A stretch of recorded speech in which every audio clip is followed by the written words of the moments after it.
მოგესალმებით. გუშინ გამოქვეყნდა ევროკომისიის გაფართოების ანგარიში, სადაც საუბარია საქართველოს მიერ გადადგმულ ნაბიჯებზე. საერთო შეფასებით საქართველო პროგრესირებს ევროკავშირში წევრობის გზაზე. ჩვენ დადებითად ვაფასებთ ევროკომისიის ანგარიშს. ევროკომისიის შეფასებით 35 თავიდან გასული 1 წლის მანძილზე საქართველომ კარგი პროგრესი დააფიქსირა 12 თავზე, ხოლო გარკვეული პროგრესი 13 თავზე. ეს არის იმის ძალიან მკაფიო დასტური, რომ მიუხედავად იმისა, რომ არჩევნების გამო საქართველოს ჰქონდა შეზღუდული დრო საპარლამენტო საქმიანობისთვის და მიუხედავად ოპოზიციის და NGO სექტორის მუდმივი ობსტრუქციისა, საქართველო დგამდა მნიშვნელოვან ნაბიჯებს ევროკავშირში ინტეგრაციის გზაზე. ხაზგასასმელია, რომ ანგარიში 35 თავიდან მხოლოდ 1 თავის შემთხვევაში, რომელიც მართლმსაჯულებას და ფუნდამენტურ უფლებებს შეეხება, ევროკომისიის შეფასებით არის უკუსლა. ამასთან ამგვარი შეფასების ძირითად მიზეზად ანგარიში ევროკომისია ასახელებს შემდეგ საკითხებს: გენდერული კვოტირების გაუქმება, გამჭვირვალობის კანონის მიღება, ოჯახური ღირებულებების და არასრულწლოვანების დაცვის შესახებ კანონის მიღება და LGBT პრაიდის ვერ ჩატარება. ამასთან აღსანიშნავია, რომ ამ თავში ჩვენი შეფასება თანაბარია უკრაინას და მოლდოვას შეფასებისა, ხოლო ფუნდამენტურ საკითხთა ჯგუფში, რომელშიც ეს თავი შედის, საქართველო უსწრებს მოლდოვასაც და უკრაინასაც.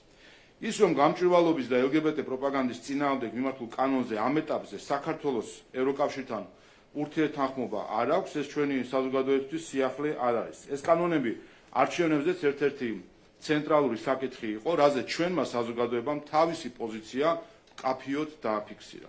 ჩვენ გავაგრძელებთ ამ საკითხებზე ევროკავშირთან საუბარს საქართველოს მოქალაქეების ამ პოზიციის გათვალისწინებით.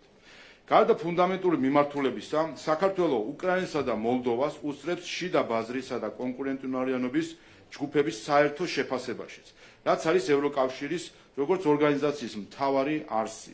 სწორედ ამ საკითხების ირგვლივ შეიქმნა თავის დროზე ევროკავშირი და სწორედ ამიტომ არის ევროკავშირი ბევრისთვის მიმზიდველი. ამრიგად, როგორც შეგიძლიათ მათ შორის ამ სქემაზე იხილოთ, საერთო შეფასების გათვალისწინებით საქართველო კვლავ სოლიდურად უსწრებს მოლდოვას, ხოლო უკრაინას მხოლოდ 3 ჯგუფში: საგარეო ურთიერთობები, მწვანე დღის წესრიგი და რესურსები ჩამორჩება. აქვე უნდა აღინიშნოს, რომ ჩვენ კიდევ უფრო დიდი უპირატესობით უსწრებთ ბოსნია და ჰერცეგოვინას, რომელთანაც ასევე დაწყებულია გაწევრიანების მოლაპარაკებები. სწორედ ეს 35 თავია ევროკავშირში საქართველოს გაწევრიანების, ანუ საქართველოს ევროპული გზა. ეს არის დინამიური, საქმიანი, ექსპერტული პროცესი, რომელშიც საქართველო 2014 წლიდან ერთგულად, გეგმაზომიერად, ნაბიჯ-ნაბიჯ მიიწევს წინ. ამავე დროს ევროკავშირის ზოგიერთი წარმომადგენლის მხრიდან ხედავთ ამ პროცესის უკიდურესად პოლიტიზების მცდელობას. ყველამ უნდა გააცნობიეროს, რომ ამგვარი წინდაუხედავი მიდგომა ევროინტეგრაციას თანამშრომლობის ინსტრუმენტიდან პოლიტიკურ იარაღად აქცევს, რაც სამწუხაროდ საბოლოო ჯამში თავად ევროინტეგრაციის პროცესს და ევროკავშირის რეპუტაციას აზიანებს. აქვე მინდა შევეხო ბოლო პერიოდში ხშირად გამოყენებულ ტერმინს ევროინტეგრაციის შეჩერება, გაყინვა თუ სხვა მსგავსი ტერმინები. თავად ის ფაქტი, რომ ევროკომისიამ გაფართოების დოკუმენტზე იმუშავა, საქართველოს პროგრესი შეაფასა და რეკომენდაციები მოგცა, მეტყველებს იმაზე, რომ ეს ტერმინი უფრო პოლიტიკური განცხადებაა, ვიდრე ინსტიტუციური მდგომარეობა. როგორც ევროკავშირი აგრძელებს საქართველოს შეფასებას, ასევე ვაგრძელებთ ჩვენს ასოცირების შეთანხმებით გათვალისწინებულ საკითხებზე მუშაობას. სწორედ ეს არის ევროინტეგრაცია. ის არ შეჩერებულა და ვერ შეჩერდება. თუ კი რამე გვასწავლა ჩვენმა მიღწევებმა ამ პროცესში, არის ის, რომ ევროინტეგრაცია გრძელვადიან შედეგზე ორიენტირებული სამუშაოა და არა იმწუთიერი პოლიტიკური კონიუნქტურის აყოლა. საპარლამენტო არჩევნებში მოსახლეობამ ძალიან გასაგებად გააკეთა არჩევანი ევროინტეგრაციის პროცესზე, ოპოზიციის ისტორიულ პოლიტიკასა და ქართული ოცნების საქმიან, კონსტრუქციულ, ქართველი ხალხის ინტერესების გათვალისწინებით წარმოებულ პოლიტიკას შორის. ჩვენ უკვე შესრულებული გვაქვს ასოცირების შეთანხმების დიდი ნაწილი და 2028 წლისთვის მის 90%-ს შევასრულებთ, რითაც არსებითად მიუახლოვდებით ევროკავშირის წევრობას. ჩვენ ყურადღებით შევისწავლით გაფართოების დოკუმენტს და დავგეგმავთ საომავლო ნაბიჯებს ქართველი ფერმერების, მეწარმეების, ჩვენი მოქალაქეების საუკეთესო ინტერესების გათვალისწინებით. საქართველოს ბოლო წლების განმავლობაში მჭიდროდ თანამშრომლობდა ევროკომისიასთან თითოეულ სფეროს ანალიზის პროცესში და მომავალში ჩვენ მზად ვართ ამავე მიზნით აქტიურად ვითანამშრომლოთ ევროკავშირის შესაბამის ინსტიტუტებთან. ესაც შეეხებოდა კომისიის ანგარიში. გარდა ამისა, დღევანდელ ბრიფინგზე მინდა ასევე მოგახსენოთ არჩევნებთან დაკავშირებით კვლავ დეზინფორმაციის გავრცელების საკითხებთან. პირველი საკითხი, რომელიც მათ შორის ევროკავშირთან კავშირში არის ის, რომ ჩვენ გვესმოდა, რომ ევროკავშირი არჩევნების შეფასების დროს დაეფუძნებოდა ეუთო ოდრის დასკვნას. სამწუხაროდ, ზოგიერთი განცხადებები, რომელიც სხვადასხვა ევროპელი პოლიტიკოსისგან, დიპლომატისგან თუ ქვეყნისგან გვესმის, აჩენს აღქმას, რომ ხომ არ არის სურვილი, რომ მოხდეს რევიზია ეუთო ოდრის დასკვნისა, ან მოხდეს გვერდის ავლა ეუთო ოდრის დასკვნისა და დაყრდნობა, არ ვიცი, რაღაც სხვა ანგარიშებზე, რომლებიც იქნებოდა მაგალითად ადგილობრივი NGO-ების მხრიდან მომზადებული, რომლებიც ვიცით, რომ თავად საარჩევნო მიზნებით ხელმძღვანელობდნენ ამ არჩევნებზე. ეუთო ოდირმა საკუთარ ანგარიში წერილობითაც და ზეპირადაც ბრიფინგზე კაფიო თქვა, რომ ეს არჩევნები შედგა, რომ საქართველოს ყავს არჩეული ხელისუფლება. ეს არის კაფიო ანგარიში და დასკვნა ეუთო ოდირის და ჩვენი მოლოდინია, რომ ყველა, მათ შორის ევროკავშირი, იქნება ერთგული ეუთო ოდირის დასკვნის. ახლა რას ამბობს ეუთო ოდირის დასკვნა, რამდენიმე საკითხი, რაზეც მინდა თქვენი ყურადღება მივაქციო. პირველი საკითხი და მნიშვნელოვანია, რომ ეუთო ოდირის დასკვნაში აისახა ქალბატონი სალომე ზურაბიშვილის აქტივობები, როგორც ადმინისტრაციული რესურსი, კერძოდ ის, რომ ის თავის პოზიციას, პრეზიდენტის პოზიციას იყენებს საარჩევნო მიზნებისთვის, რაც ცდება მის კონსტიტუციურ ჩარჩოებს. და ამაზე პირდაპირ მიუთითებს ეუთო ოდირი, რაზეც ჩვენ ვლაპარაკობდით და რაც არ აისახა არც ერთი ადგილობრივი ეგრეთ წოდებული დამკვირვებლის ანგარიში. საერთოდ არც ერთში არ აისახა ქალბატონი სალომეს გასვლა კონსტიტუციური ჩარჩოებიდან. რატომ? იმიტომ რომ ის ადგილობრივი სადამკვირვებლო ორგანიზაციები შეკრულები არიან ოპოზიციასთან და შესაბამისად ქალბატონ სალომესთან, როგორც ოპოზიციის წარმომადგენელთან და აწარმოებდნენ ერთობლივ საარჩევნო კამპანიას და როგორც სხვა დროს, რა თქმა უნდა, არ ამხელენ საკუთარ თანამზრახველს დარღვევებში. თუმცა ეუთო ოდირი, სწორედ ამიტომაც ჩვენ კვლავ კიდევ ერთხელ ყველას მოუწოდებ, დარჩეს ყველა ეუთო ოდირის ჩარჩოში, ეუთო ოდირის ანგარიში ასახული არის ეს დარღვევა. ახლა სხვა საკითხები, რა დარღვევები არის, რაზეც შეიძლება ეუთო ოდირში იყოს საუბარი.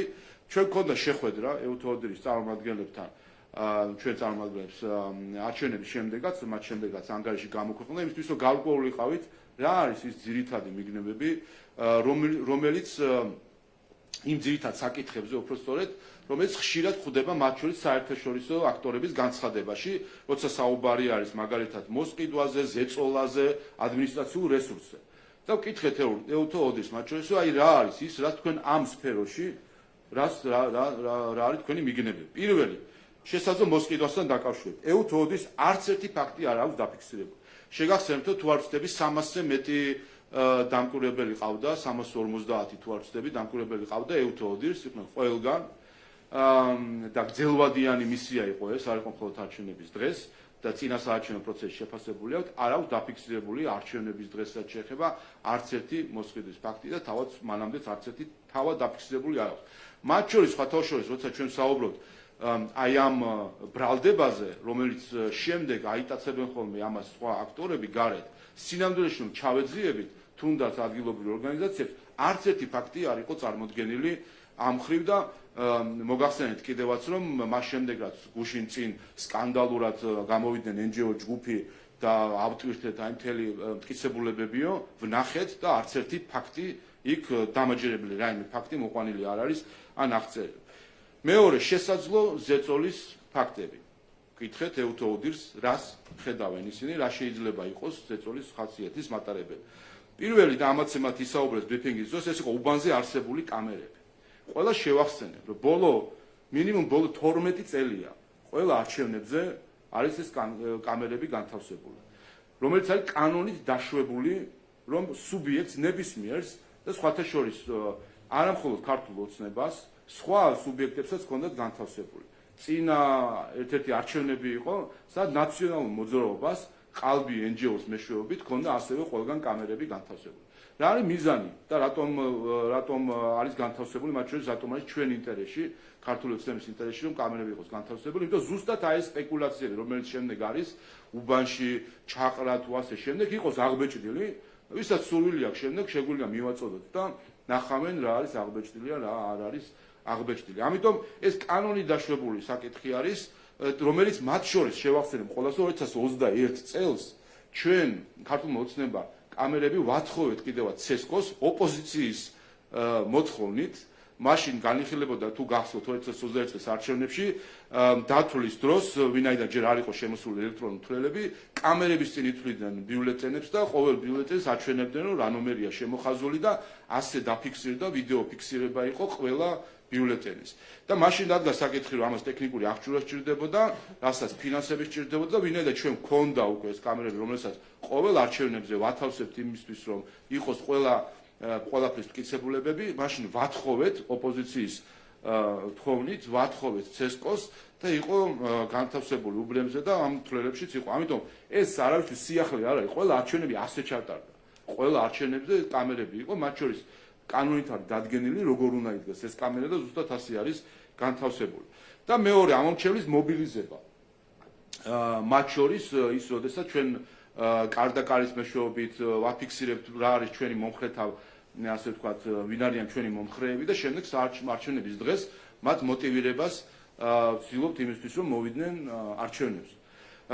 და ამაზე ჩვენ არაერთხელ გაგვცხადებია, ყველა არჩევნები ასე, ყოველ არჩევნებზე შეიცხადებენ ხოლმე ეგრეთ წოდებულ კოორდინატორებს, რომლებიც დიახ, ჩვენი ამორჩევნების მობილიზებას აკეთებენ არჩევნების დროს, ყოველ არჩევნები ზუსტად ასე იწყება ყოველ დღე, დილის 10 საათისთვის ატეხენ ხოლმე პანიკას, თითქოს რაღაცა ხდება, არა და ყველა ეს არის ერთის მხრივ, ეს არის ზუსტად პარტიული მუშაობის მთავარი ამოცანა, რომელიც საერთაშორისო პრაქტიკით აპრობირებულია და ყველგან ტარდება, აი ამერიკაში იქნება ეხა არჩევნები და დააკვირდით იქ როგორ ამობილიზებენ ამორჩევლებს და სხვათა შორის ჩვენ არჩევნებზე, ქართულ არჩევნებზე, რომელიც ამერიკაში ჩატარდა, იქ ადგილობრივი ასე ვთქვათ, ჯგუფები, რომელიც ამობილიზებდნენ ამორჩევლებს, სტიკერებს გასცემდნენ შემდეგ იმის დასტურად, რომ იყო მონაწილე, აღრიცხვას აკეთებდნენ ზუსტად ამორჩევლების ამერიკაში, ქართველები ქართულ არჩევნებს. ასე რომ ესეც დაშვებული და კანონით გათვალისწინებული აქტივობა არის, რაც ასევე არის წინააღმდეგობა კანონს. ევთო ოდის ამ მხრივ, როცა ვესაუბრებთ, კი მაგრამ მაშინ რას ხედავთ პრობლემას, შეიძლება ამან გარკვეული ატმოსფერო შექმნას. და კიდევ ერთხელ, როგორც კამერები, ისე მობილიზება ამომრჩევლის ყველა წინა არჩევნებში ყოველთვის იყო და მომავალშიც ასე იქნება. ვინაიდან ეს გახლავთ პარტიული მუშაობის მთავარი პრინციპი. აი რაც არ არის დაშვებული, არის ის, რაც გააკეთეს არასამთავრობო ორგანიზაციებმა, როდესაც არჩევნების დღეს ავტობუსებით მიყავდათ ამორჩევლები არჩევნებზე. შეგახსენებთ არჩევნების წინა დღეს არასამთავრობო ორგანიზაცია სირცხვილია, რომელსაც ევროკავშირი აფინანსებს, თქვა რომ მათ გამოყოფილიყავთ 5 ავტობუსი იმისთვის, რომ ამორჩევლები გადაიყვანონ რეგიონში ხმის მისაცემად. აი ვისი საქმეც ეს არ არის, ეს არის ევროკავშირის ფულის საქმე, რომ აქ ავტობუსებით ატაროს ამორჩევლები უბნიდან უბანზე და ამას აკეთებდა სირცხვილი. ამიტომ თუ კი ვინმეს პასუხი აქვს გასაცემი, ეს არის NGO სექტორი, რა ფულები დაიხარჯა ამორჩევლის მობილიზებაში, ეს არ არის კიდევ ერთხელ მათი ამოცანა და ეს არის ჩარევა და მათ შორის იმ დონორებს აქვს პასუხი გასაცემი, ვისი ფულიც იხარჯებოდა ამ ავტობუსებში, რომლითაც ამორჩევლები დაყავდათ რეგიონში. და მესამე საკითხი, ადმინისტრაციული რესურსი, დაგუსახელა ევთო ოდირმა, მერების ჩართულობა. ეს ძველი თემაა, რომელზეც არაერთხელ გვაქვს ნასაუბრები ოდირთან, რომელზეც ჩვენ ვერ თანხმდებით ამ მხრივ, ამ შეფასებაში, მათ შორის ამ არჩევნების მოსამზადებელ პერიოდში, როცა შეხვედრა მქონდა მე პირადად ევთო ოდირის წინასწარ მისიასთან, მათაც უთხარი კიდევ ერთხელ, რომ ეს მუდმივად ეს საკითხი დგება, მერები უნდა იყვნენ ჩართული თუ არა საარჩევნო კამპანიაში. ზოგიერთი შეხედულებთ, ეს არის ადმინისტრაციული რესურსი, რაც არ შეესაბამება ქართულ კანონმდებლობას და არც საერთაშორისო პრაქტიკას. მერები არიან პოლიტიკური არჩეული თანამდებობის პირები და ეს არის არა ადმინისტრაციული, ეს არის პოლიტიკური რესურსი. როგორც მინისტრი, როგორც პარლამენტის თავმჯდომარე, როგორც პრემიერ-მინისტრი.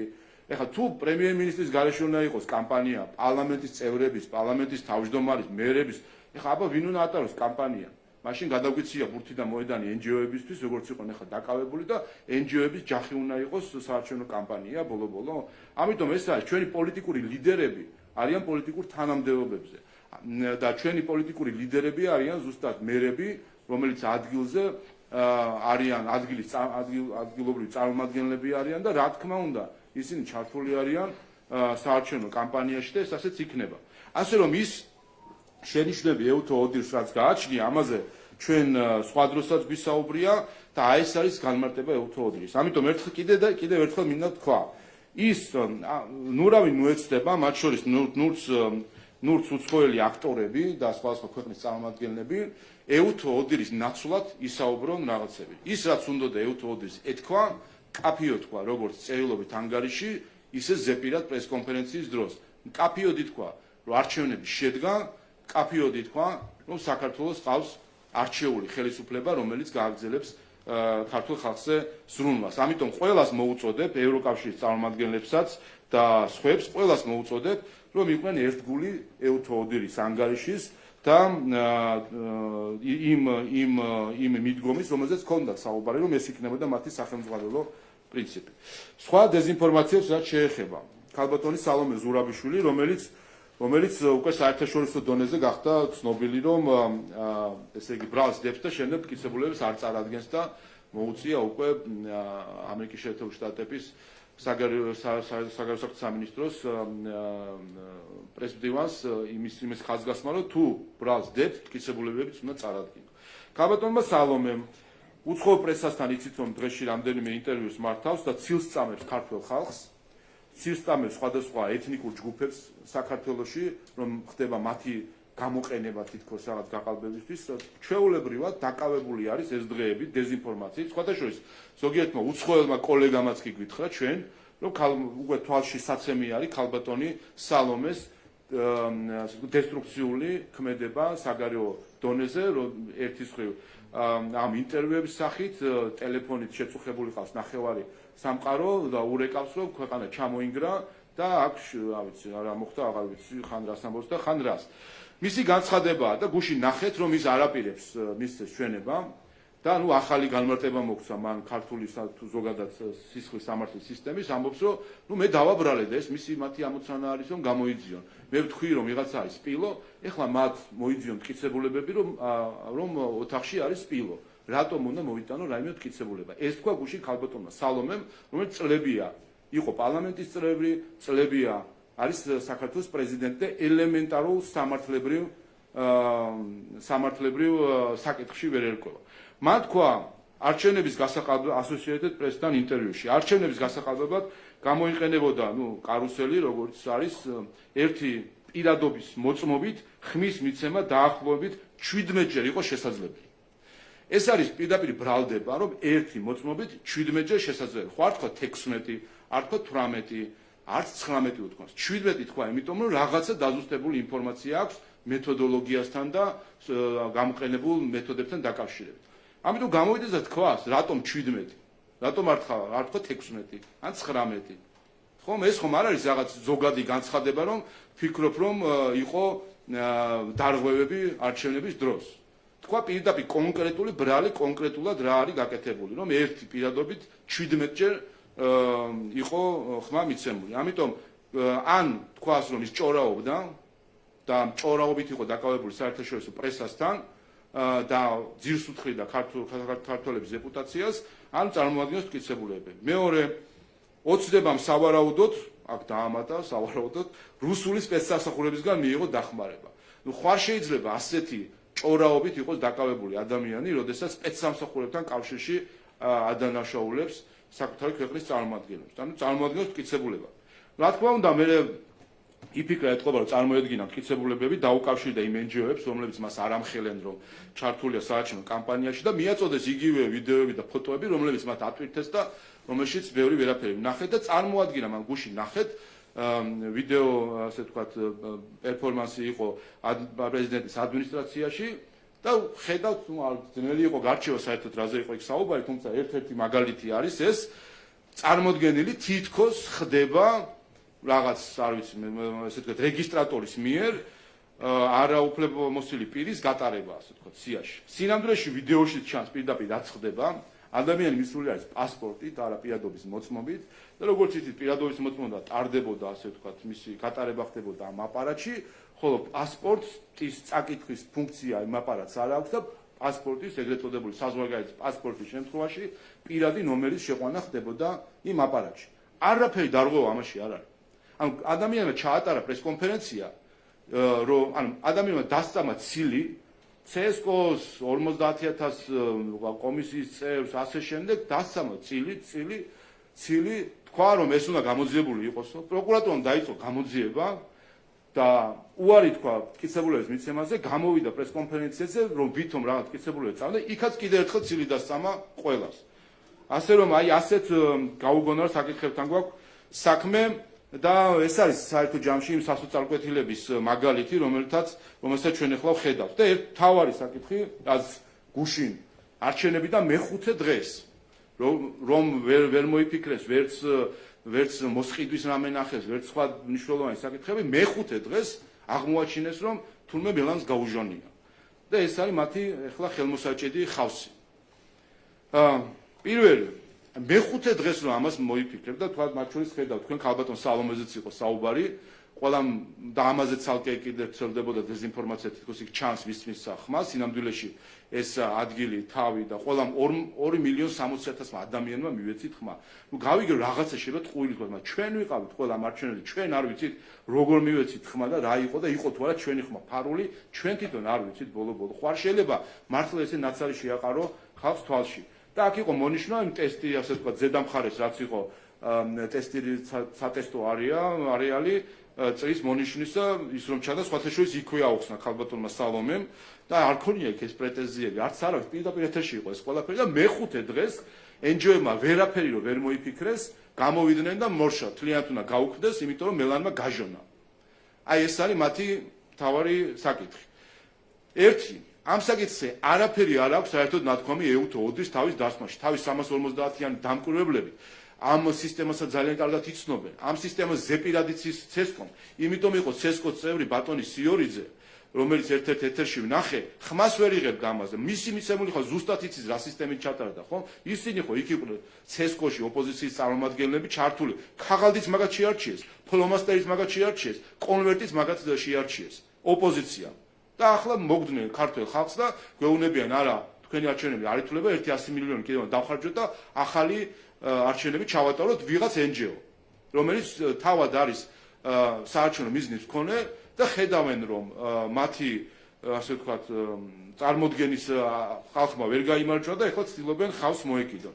და რაც თავარია, ზუსტად ამ ქაღალდებით, ამ კონვერტებით, ამ ფლომასტრებით ჩატარდა 2021 წლის თვითმმართველობის არჩევნები წანიში, 2022 წლის საკრებულოს არჩევნები ბათუმში, 2022 წლის საკრებულოს არჩევნები სენაკში, 2023 წლის პარლამენტის შუალედური არჩევნები ფოთში, 2023 წლის მერების და საკრებულების არჩევნები სხვადასხვა ადგილას, 2023 წლის პარლამენტის შუალედური არჩევნები გორში. ყველა ამ არჩევნებზე ოპოზიციაც იქ იყო, NGO-ებიც იქ იყვნენ, ხალხიც იქ იყო.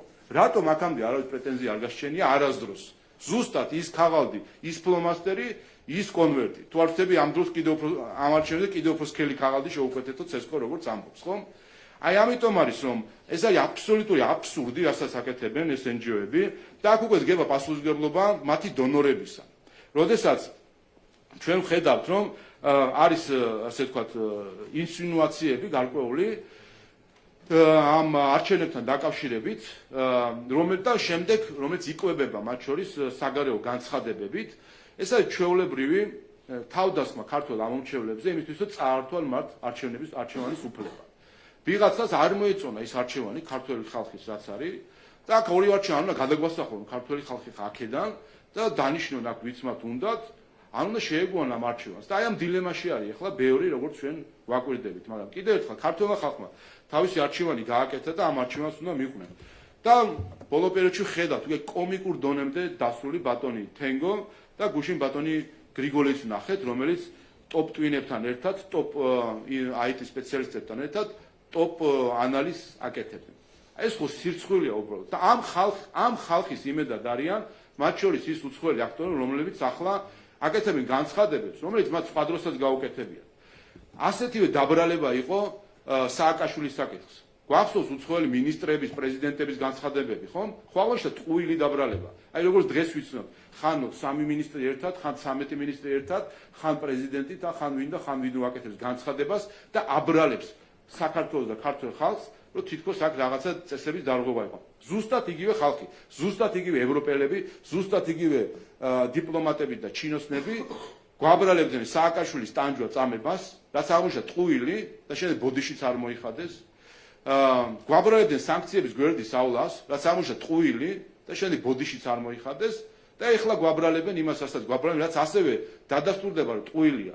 მაგრამ პრობლემა იცი რაში არის? პრობლემა ისე არის, რომ არც ბოდიში მოიხდიან ის ყველაფერი დადასტურდება და ამასობაში ჩვენ ნერვებს დაგვაწყვეტენ, ერთმანეთს გადავკიდებენ, რა იცი კიდე რა როგორ დაგვაპირისპირებენ საზოგადოებას ერთმანეთთან, რა როგორ მოხდება კაციშვილმა არ იცის, მე ხელებს დაიბანენ და შემოქმედავენ და წუხილს გამოთქვამენ, რომ საქართველოში არეულობა არის. აი ამ დონემდე მიიყვანენ ამ ქვეყანას და მე ბოდიშსაც არ მოიხდიან იმის გამო, რაც მათი ქმედებით არის. ასე რომ თუ კი ვინმე თენგოს და ბატონი გეგელიას ტოპ ტვინების იმედად არის ამ ქვეყანაში თუ სხვა ქვეყანაში, ეს მათი დიდი შეცდომაა. ეს შეცდომა არაერთხელ დაუშვიათ.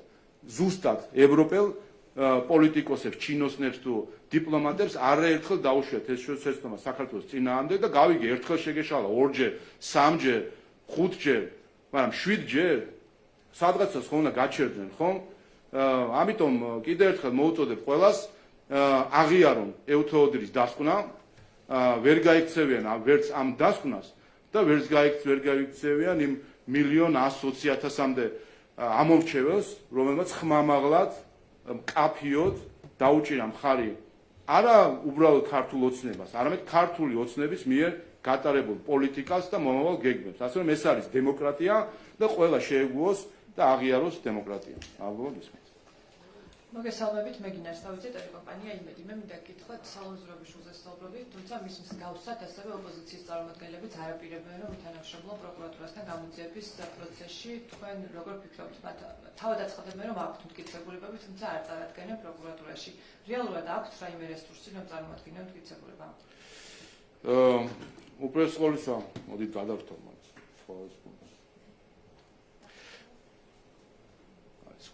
ხო, ეს ხო პირველი შემთხვევა არ არის. ჩვენ ეს უკვე კინო აღარ არის, სერიალია, ხო? სერიალი, რომელსაც ჩვენ 2012 წლის შემდეგ ხედავთ. ყოველ ჯერზე განცხადებები და ნული მტკიცებულება. იგივე NGO-ები, აი ეს დღეს ბრწყინვალე სიტყვებით რომ საუბრობენ, გაიხსენეთ 2018 წელი პირადობის ყალბი მოწმობების სკანდალი. დაიწყო გამოძიება, ანუ ჯერ გამოვარდებიან, იტყვიან რომ რაღაცა მოხდა ცუდი, გაყავდა, გამოიძიოთ ეს საკითხი, დაიწყება გამოძიება და მე ჩირგვებში იმალებიან და არანაირ მტკიცებულებას არ წარადგენენ. და ეს მეორდება ყოველ ჯერზე. სხვათა შორის ქალბატონი სალომე ახლა რომ საუბრობს გაყაბებაზე, აბა გაიხსენოს 2018 წელი. შემთხვევით ეხლა გვერდში ვინც უდგას იქ, შემთხვევით ზუსტად იგივე სახეები, ზუსტად იგივე სახელები, ზუსტად იგივე ბრალდებებს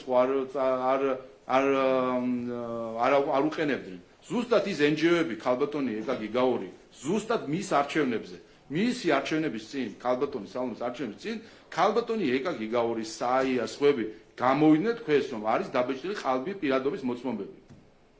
ხო იცის ძალიან კარგად თვითონაც იმ გამოცდილებიდან დაიბეჭდა თუ არ დაიბეჭდა. ზუსტად იგივე ოპოზიციის წარმომადგენელი. ამიტომ რა თქმა უნდა არაფერი არ აქვს.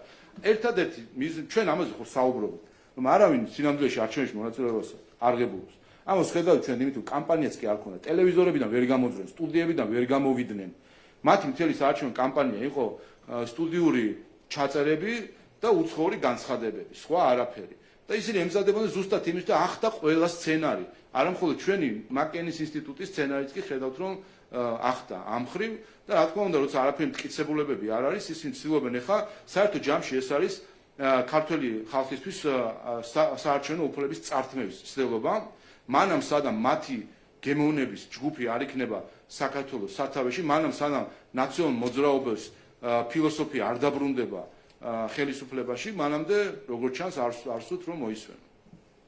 ასევე მინდა გითხრათ არჩევნების დღეს ისენში მოხდა ფაქტთან დაკავშირებით ნაციონალური მოძრაობის წარმომადგენლებს ყავდათ ახმეტიდან ჩამოყვანილი კონკრეტული ჯგუფები, მათ შორის ხაბეშვილის დაცვის წევრიც მონაწილეობდა ყველაფერში და ისინი თავს დაესხნენ ქართული ოცნების მხარდამჭერებს. როგორ ფიქრობთ, რა მიზნით ყავდათ ეს ადამიანები ჩამოყვანილი?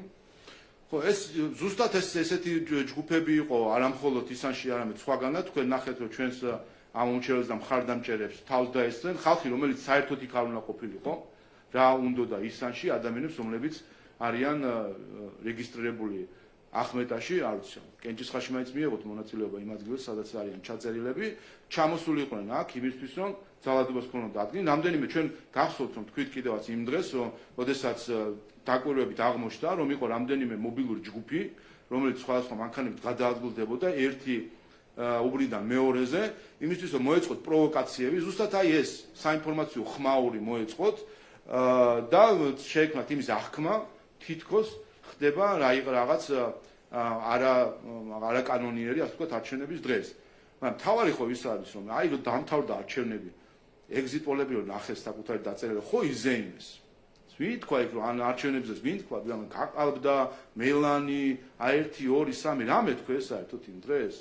არაფერი ხო არ ქონდათ პრობლემა და ხო იმარჯვებდნენ და ნახეთ საბოლოო ჯამში უხაროდათ, ეს საცობებიც უხაროდათ. ბევრი ადამიანის უხაროდათ და ეხლა იმ ადამიანს ვეღარ ხედავთ. 300,000 ადამიანი გაქრა მათ თვალში, გააქრეს ქართული ხალხის საერთო ჯამში. ამიტომ ეს იყო მათი მიზანი. სამართლიანი არჩევნები ამ არჩევნებსაც მოექცა ყურადღების ცენტრში და უკვე მეხუთე დღეა ისინი არ აქვეყნებენ პივიტის და მათ შორის არ აკეთებენ კომენტარს მედიასთან. როგორ ფიქრობთ, თვით ის გამოწვეული მათი ეს მდგომარეობა და რატომ აქვთ გადამალული პივიტი? გამოჩნდა ამ დღეებში ზუსტად რა იყო მიზეზი, რა არის მიზეზი, რატომაც ისინი მალავენ პარალელდაცვის შედეგებს. თქვენ ნახავთ სოციალში დრო-და-დრო სკანდალები მოდის ოქმებთან დაკავშირებით. ხან რაღაც ქვითარი არის ემთხვევა რაღაცასო, ხან რომელიღაც ოქრში შესწორება არისო. აი ზუსტად ამის დამზღვევი არის პარალელური დათვლა. ზუსტად ამას, რომ მათ თუ ისინი თუ გამოაქვეყნებენ თავის პარალელურ დათვლას, რომელიც აჩვენებდა, რომ წესრიგში იყო შესაბამისად ოქმები და მისი დაჯამება, ეს სპეკულაციები დასრულდებოდა. და ზუსტად იმისთვის, რომ ეს სპეკულაციები იყოს, ისვედი მალავს პარალელურ დათვლის შედეგებს, რაც არის არამხოლოდ ისვედის, არამედ უპირველეს ყოვლისა მისი დონორის პასუხისმგებლობა, მათ შორის NDI-ის პასუხისმგებლობა, რომელიც მეთოდოლოგიითაც ტარდება პარალელური დათვლა და NDI-ის მისიის ხელმძღვანელმა არჩევნების მეორე დღეს ბრიფინგის დროს თქვა, რომ დაველოდოთ გამოქვეყნება პარალელური დათვლის შედეგები, 12 საათს უნდა გამოქვეყნებულიყო, შემდეგ გადაიწია 1, 2, 3 საათი, არ გამოქვეყნდა და მას შემდეგ რაც მოითხოვა სხვადასხვა სუბიექტმა, რომ რა ხდება, მოიკითხა, რომ რა ხდება, ამ ხრივ ბოლოს განცხადება გვაღირსეს ქართულ ხალხს. და ეს არის, ამიტომ ეს არის, როგორც ისვედის, ისე მისი დონორების პასუხისმგებლობა გამეორდა 2020 წელი, 2020-ში მათ ყალბი რიცხვებით შეეცადნენ, რომ ხალხი აეღელვებინათ, ეხლა მიხვდნენ, რომ ამას ვეღარ გააკეთებდნენ, იმიტომ პარალელურ დათვლას სხვებიც ატარებდნენ, მათ შორის ოპოზიციური პარტიებმაც ჩაატარეს პარალელურ დათვლა და ჩვენ ჩავატარეთ და ასე ადულად სიყალბე აღარ გამოდიოდა და მოიფიქრეს სხვა მეთოდი, როგორც ჩანს, რომ საერთოდ არ აქვეყნებენ და ამით აძლევენ საკვებს სოციმედიაში, სიცრუის გავრცელებაში და კიდევ ერთი რამე უნდა აღვნიშნო, ხაზი უნდა გაუსვა. განსაკუთრებით ორი ორგანიზაცია, ფექტ-ჩეკი და მითების დეტექტორი. ეს არის ორი ორგანიზაცია, რომელიც მილიონებს იღებს ევროკავშირის ბიუჯეტიდან, ამერიკის შეერთებული შტატების ბიუჯეტიდან, სხვადასხვა დონორისგან, იმისთვის, რომ ამხილონ დეზინფორმაცია.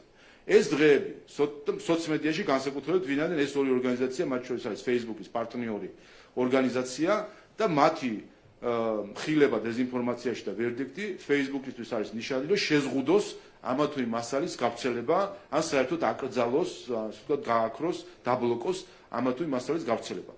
გასუსულები არიან, ხმა არ ამოუღიათ საერთოდ, ამდენი დეზინფორმაცია ვრცელდება, ხან რაღაც, ასე ვთქვათ, ოქმებთან დაკავშირებით, ხან რაღაც არითმეტიკასთან დაკავშირებით, ასე შემდეგ, გასუსულები არიან. იმიტომ შეკრულები არიან საერთოდ ჯამში, ერთის მხრივ, ერთი NGO ავრცელებს დეზინფორმაციას, მეორე რომელმაც უნდა ეს ამხილოს და გააჩეროს ჩუმად არის და ამით აძლევს საშუალებას, რომ ქართველი ხალხი მოატყუან. ამიტომ აქაც ფექტ-ჩეკი და მითების დეტექტორი.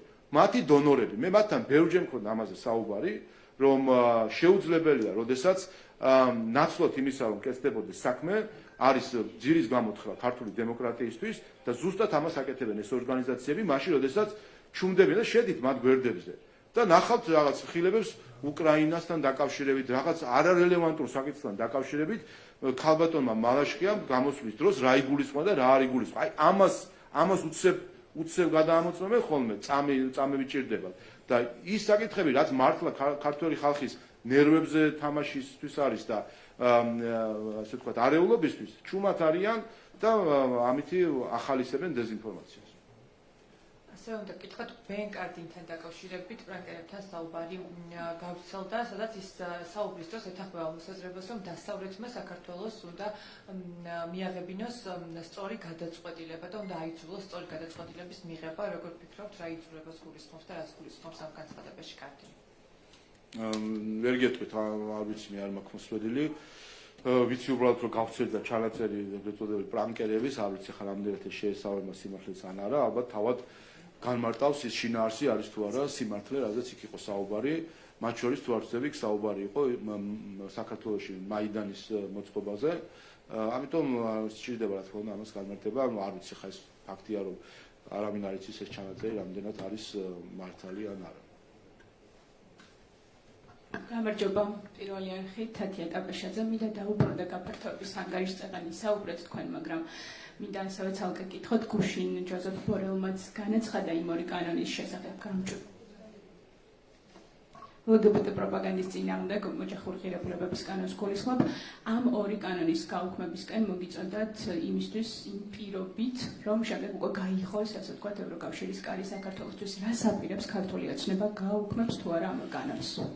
პირველი რაც შეეხება გამჭვირვალეობის კანონს, უკვე ძალიან თვალსაცემი არის, რომ ძალიან ბევრ სხვადასხვა აქტორის განცხადებაში არჩევნებთან დაკავშირებით რატომღაც არჩევნებთან არ დაკავშირებული კანონი გამჭვირვალეობის შესახებ არის ხოლმე ნახსენები. როგორც ჩანს, ზოგიერთისთვის ეს კანონი არის მნიშვნელოვანი, უფრო მნიშვნელოვანი საკითხი და ასე ვთქვათ, სადგივარი და რატომღაც არარელევანტურად ხდება დაკავშირება არჩევნებთან ამ ყველაფერს. ეს ერთი. მეორე, რაც შეეხება ევროკავშირის შეფასებას. ისე ჩვენ და ევროკავშირი ვერ ვთანხმდებით ამ კანონთან დაკავშირებით, ეს სიახლე არ არის. ჩვენ თქვით, რომ ეს მნიშვნელოვანია ჩვენი ხალხისთვის, რომ იცოდეს უცხოური დაფინანსება, საიდან მოდის და რაში იხარჯება. ჩვენ გვიმტკიცებდნენ, მათ შორის ზოგიერთი ევროპელი აქტორი, გვიმტკიცებდა, რომ ქართველი ხალხი ამ კანონის წინააღმდეგია. მათ შორის სამი ბალტელი მინისტრი გამოვიდა მიტინგზე, როგორც გახსოვთ, გაეროს წესდებისა და ვენის კონვენციის დარღვევით, ჩაერია ჩვენ შიდა პოლიტიკაში რამდენიმე მინისტრი, რამდენიმე დეპუტატი, გახსოვთ ბუნდესტაგის დეპუტატი მათ შორის მიტინგზე გამოვიდნენ და გვიმტკიცებდნენ იქიდან ქართველ ხალხს არ სურს ეს კანონი. გვეუბნებოდნენ სხვადასხვა ერის წარმომადგენლები.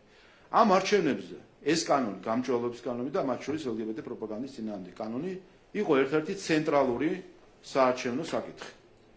ქართულმა ხალხმა არჩევნები გამოხატა თავისი პოზიცია და გამოხატა, რომ ქართველი ხალხი დგას ამ კანონების უკან. ასე რომ ერთი დეზინფორმაცია თუ ეგრეთ წოდებული სრულ ნარატივი დასრულდა, როდესაც ჩვენ გველსაუბრებოდნენ ქართველი ხალხის სახელით, უცხოელი აქტორი, გვეუბნებოდნენ, რომ ეს გინდა თქვენ ხელისუფლებას, რომ ხალხს ეს კანონი არ უნდა. ხო დადასტურდა ამ არჩევნებით, უპრეცედენტო შედეგით ამ არჩევნებისა, თუ რამდენად უჭერს ხარს ქართველი ხალხი ამ კანონს. ამიტომ ეს ერთი შედეგი, ჯერ ეს ერთი ყველამ უნდა მიიღოს, რომ ეს არის ქართველი ხალხის მანდატით მიღებული კანონები. მეორე, რაც შეეხება მის შინაარსს, ჩვენ ამაზე კიდევ ერთხელ ფაქტია, რომ ვერ ვთანხმდებით მარტივი მიზეზის გამო, რომ ჩვენ არ ვიცი რატომ არის ეს პრობლემა ევროკავშირისთვის, რომ მისი ყველა დაფინანსება იყოს გამჭვირვალე. ფაქტია, რომ ეს არის პრობლემა. და ევროკავშირს არ სურს, როგორც ჩანს, რომ ყველა მისი დაფინანსება იყოს გამჭვირვალე. მე შეგახსენებთ, რომ საქართველოში მათ შორის მოქმედებს ევროპის დემოკრატიის ფონდი, EED, რომელიც სტრუქტურაში არიან ევროპარლამენტარები, ანუ არის, ასე ვთქვათ, ოფიციალური პირები არიან, ვინც მართავენ მას და რომელიც ფინანსდება ევროკავშირის ბიუჯეტიდან და წევრი ქვეყნების სახელმწიფოების შენატანებიდან. ეს არის ევროკავშირის ფული, რომელიც საქართველოში იხარჯება. შემთხვევით ვარკვევთ ხოლმე, აღმოვაჩენთ ხოლმე, რომ ამ ფულით ფინანსდებიან პარტიები, მაგალითად დროა, აღმოვაჩენთ ხოლმე, რომ ამ ფულით ფინანსდება რადიკალური ჯგუფები, მაგალითად სირცხვილიას, მოლოტოვის კოქტეილის კამპანია. აღმოვაჩენთ ხოლმე, რომ ამ ფულით ფინანსდება პოლიტიკური აქტივობები და ამას ვეუბნებით ზუსტად ღიად დახულ კარს მიღმასაც დიდი ხანი ვესაუბრებოდით ამაზე. და ღიათაც ვსაუბრობთ ამაზე, რომ ჩვენთვის მნიშვნელოვანია ჩვენი ხალხისთვის, რომ ვიცოდეთ. მაგალითად აი ეს ორგანიზაცია, ევროპის დემოკრატიის ფონდი, როდესაც საქართველოში შემოდის. რაში ხარჯავს ფულს? რა აქტივობებში. თუ კი ეს ქართველი ხალხის სასიკეთოა, რატომ უნდა დაუმალოთ ეს ყველაფერი ქართველ ხალხს? და ჩვენ ამის პასუხად გვესმოდა, რომ სინამდვილეში ხალხს ეს არ უნდაო, თქვენ გიდათ, რომ ქართველ ხალხმა 1,100,000 ადამიანმა მინიმუმ გასცა ამას პასუხი, რომ ეს არის მათ ინტერესში. ამიტომ მე იმედი მექნებოდა, რომ ევროკავშირი თუ სხვა დონორები ამ საკითხს ქართველი ხალხის პოზიციას მიიღებდნენ ცნობად, სერიოზულ ცნობად და დაფიქსდებოდნენ იმაზე, როგორ უზრუნველყონ საკუთარი დაფინანსების გამჭვირვალობა საქართველოში. ამიტომ პრობლემა არ არის თბილისში. პრობლემა იმ დედაქალაქებშია, რომლებსაც არ სურთ, რომ მათი დაფინანსება საქართველოში იყოს გამჭვირვალე. ასევე მინდა გითხრათ ოპოზიციასთან დაკავშირებით, გადასული არიან ფაქტობრივად საპროტესტო რეჟიმში, ახლა აპირებენ აქციებს, არ აღიარებენ შედეგებს.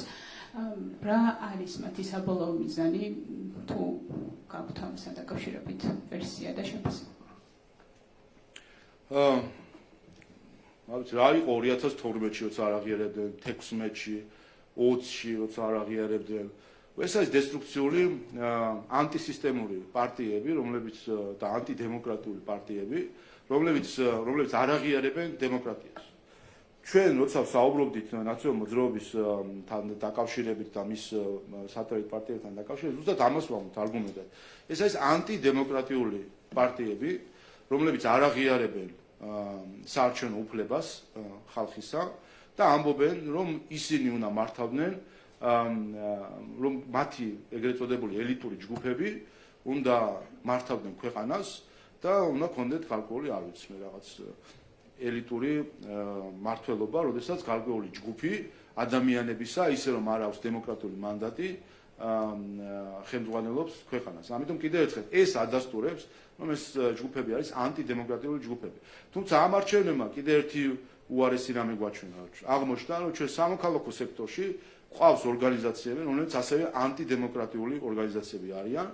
ხედავთ ჩვენ ახლა იმ რამდენიმე მილიონერ არასამთავრობო ორგანიზაციას, რომლებიც ჩართული იყვნენ საარჩევნო კამპანიაში, ჯერ ეს ერთი ეს გვახსოვს და მათ შორის აღიარებული იქნა ეს ანტიკორუფციული ბიუროს მიერ, დადასტურებული იქნა საქართველოს სასამართლოს მიერ, რომ ისინი ჩართული იყვნენ საარჩევნო კამპანიაში და ეხლა ვხედავთ, რომ მათ წააგეს ეს არჩევნები, პირადად აი ამ NGO-მაც წააგეს არჩევნები, ვინაიდან მათი მიზანი სხვა იყო და ახლა ცდილობენ, რომ ხმისუფლება წაართვან ქართულ ხალხს და თავს მოახვიონ საკუთარი მმართველობა. ზუსტად ეს საჩვენებს, რომ ეს არასამთავრობო ორგანიზაციებიც ანტიდემოკრატიული ხასიათის არიან და არ აღიარებენ დემოკრატიას. მოგესალმებით, ტევა პირველი ინეციაციაზე. ბატონო, თქვენ ბევრი ლაპარაკეთ ევროკავშირის გაფართოების ანგარიშში იმ პროგრესთან დაკავშირებით, რომელიც თურმე განიცადა საქართველომ. თუმცა არ გაგიმახვილებიათ ყველაზე მნიშვნელოვანი რამის ყურადღება, რაც არის ის, რომ საქართველოს ევროინტეგრაციის პროცესი არის გაჩერებული. ევროკომისია არ გასცემს რეკომენდაციას, რომ დეკემბერში საქართველოსთან დაიწყოს გაწევრიანებაზე მოლაპარაკებები და მკაფიოდ წერია, რომ ასე გაგრძელდება იქამდე, სანამ საქართველოს ხელისუფლება არ დაუბრუნდება დასავლურ კურსს. რატომ არ ამახვილებთ აი ამ უმნიშვნელოვანეს ჩანაწერზე ყურადღებას და რისი თქმა შეგიძლიათ, როდის დაუბრუნდებთ, ან როდის იქნებით თანხმდროში ევროკავშირთან? ეგ ძალიან ბევრი პუნქტი იყო ჩამოთვლილი, სადაც საქართველოს განიცადა უკუსვა, backsliding, სადაც ძალიან ბევრი და მნიშვნელოვანი მიმართულებებით იყო, მათ შორის თუ ჩავთვლით ადამიანის უფლებების დარღვევას, კანონის უზენაესობას. ეს არის დოკუმენტში მე-5 და მე-6 მე-7 გვერდები, სადაც მკაფიოდ წერია, რომ საქართველოს განიცადა უკუსვა. რაზე დაყრდნობით ამბობთ, რომ ანგარიში იყო პოზიტიური, როდესაც პირდაპირ არის ნათქვამი, რომ საქართველოს არ გაუხსნიან გაწევრიანებაზე მოლაპარაკებებს. პირველი, საქართველოს იმხელა უკუსვა განიცადა, რომ ამ ჯგუფში უსწრებს უკრაინასაც და მოლდოვასაც. და რაც შეეხება არ ვეჯიბრებით სხვა ქვეყნებს, ამ შემთხვევაში საქართველოსია საუბარებას ნიშნავს. რომ ამ ჯგუფში უსწრებთ უკრაინასაც, მოლდოვასაც და სხვათა შორის ბოსნია-ჰერცეგოვინასთან კარგად წინ ვართ შედარებით. და რაც შეეხება ზუსტად მაგ თავს მართლმსაჯულებისა და ფუნდამენტური უფლებების შესახებ, რომელიც ამ ჯგუფის ნაწილია, ზუსტად იგივე შეფასება გვაქვს, რაც აქვს უკრაინას, მოლდოვას და ვუსწრებთ ბოსნია და ჰერცეგოვინას. ეს რა თქმა უნდა შედარებისთვის არის, იმიტომ რომ როდესაც ქვეყნებს, რომლებიც ჩვენზე უკან არიან შეფასებებში, აქვთ მოლაპარაკებების, რომელზეც არის მოლაპარაკების გახსნაზე გადაწყვეტილება მიღებული და ქვეყანაზე, რომელიც უსწრებს იმ სხვა ქვეყნებს, არ არის გახსნილი მოლაპარაკებები, ეს გვაჩვენებს ჩვენ, რომ გადაწყვეტილება დაახლოებით ისეთი არის, როგორც 2022 წლის ივნისში იყო, როდესაც არ მოგვენიჭა კანდიდატის სტატუსი და შემდეგ აი 2 წელი გავიდა და ვერავინ ახსნა დღემდე დამაჯერებლად, რატომ არ მიენიჭა მაშინ საქართველოს კანდიდატის სტატუსი, როდესაც ჩვენ აშკარა ლიდერი ვიყავით მაშინ და ვართ ეხლაც. რაც შეეხება ევროინტეგრაციის შეჩერებას, ამ ტერმინს, რომელსაც ასე ხშირად იყენებენ, მე ვთქვი მათ შორის ჩემს განცხადებაში, რომ თავად ის ფაქტი, თუ კი შეჩერებულია, მაშინ რატომ კეთდება შეფასება, რატომ ქვეყნდება გაფართოების ანგარიში, რატომ გაიცემა რეკომენდაციები საქართველოს მიმართ, რატომ მუშაობთ ჩვენ ასოცირების შეთანხმების შესრულებაზე. სინამდვილეში ეს შეფასებები არის, ეს ტერმინები არის უფრო პოლიტიკური განცხადება, ვიდრე ინსტიტუციური მდგომარეობა. შეჩერებული, არც ჩვენ გვაქვს მუშაობა შეჩერებული და არც ევროკავშირს აქვს ამ სამუშაოს შეფასება შეჩერებული. ჩვენ ისე რომ კანდიდატის სტატუსზე საუბარიც კი არ იყო, ისე შევასრულეთ დაახლოებით 40% ასოცირების შეთანხმებისა 2022 წლამდე, 20 წლამდე და ახლა უკვე დიდი ნაწილი შესრულებული მოხდა და ზუსტად მივყვებით ჩვენ ამ გეგმას. 2028 წელს ასოცირების შეთანხმება არის ჩარჩო, რომლითაც ჩვენ ეს არის ჩვენი ევროპული გზა, ეგრეთ წოდებული მაპი, რომელსაც სხვა ორგანიზაციისგან ველით, სინამდვილეში ეს არის, ხომ? ეს არის ჩვენი ასე ვთქვათ, სამოქმედო გეგმა, გზამკვლევი ევროპული გზისა, ასოცირების შეთანხმებაში ჩვენ მუშაობთ და 28 წელს გვექნება 90% შესრულებული ასოცირების შეთანხმების. ამიტომ ამ წუთიერი კონიუნქტურა პოლიტიკური საქართველოს მიმართ ეს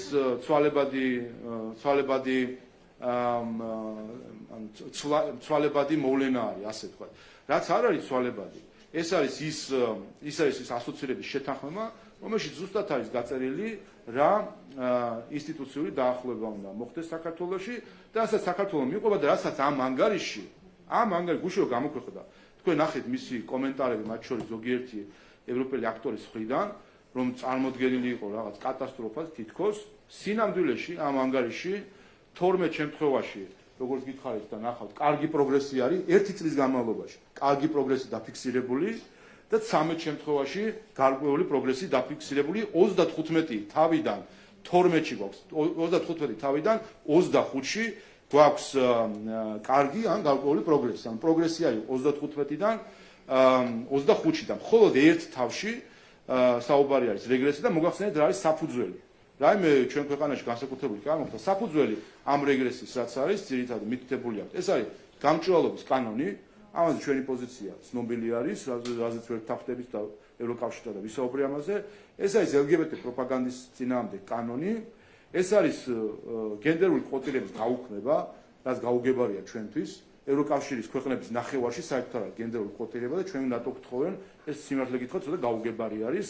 არანაირი ვალდებულება გენდერული კვოტირებისა არც ევროკავშირის რომელიმე დოკუმენტში არსად არ არის საერთოდ და ცოტა გაუგებარი ის როგორ აღმოჩნდა და მეოთხე საფუძველი ამ რეგრესისა დასახელებულია, რომ წელს ვერ ჩატარდა LGBT პრაიდი, ესეც საფუძველი არის ამ შეფასების.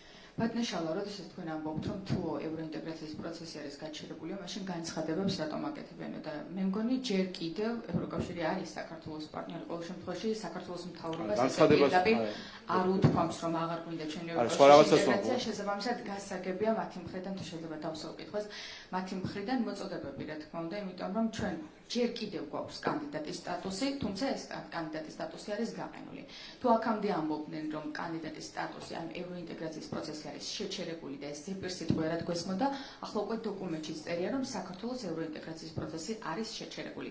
და ეს მოხდა სწორედ თქვენი ხელისუფლების პირობებში. თქვენ ხართ მმართველი პარტია, რომელიც აფერხებს საქართველოს ევროინტეგრაციის გზაზე და ამას გეუბნებათ ორბანს თუ არ ჩავთვლით ევროკავშირის 26 ქვეყანა, ასევე გეუბნებათ შეერთებული შტატებიც და ამ დრომდე თქვენ არ მოგისმენიათ არც ერთი მილოცვა თუ ორბანს და ალიევს არ ჩავთვლით, რომ თქვენ სამართლიანად გაიმარჯვეთ არჩევნებში.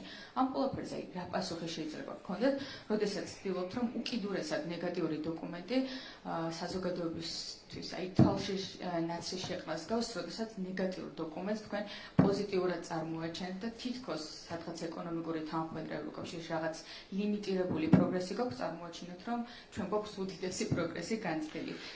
თავარი რაც არის ადამიანის უფლებების დარღვევა და კანონის უზენაესობა, სამართლიანი არჩევნები, ევროკავშირთან თანხმოედრა 59% და ეს არის უკიდურესი საგარეო პოლიტიკასთან თანხმოედრა უკიდურეს ნიშნულზეა, ამ ყველაფერს თქვენ წარმოაჩენთ, რომ პოზიტიური დასკვნა დაიდო?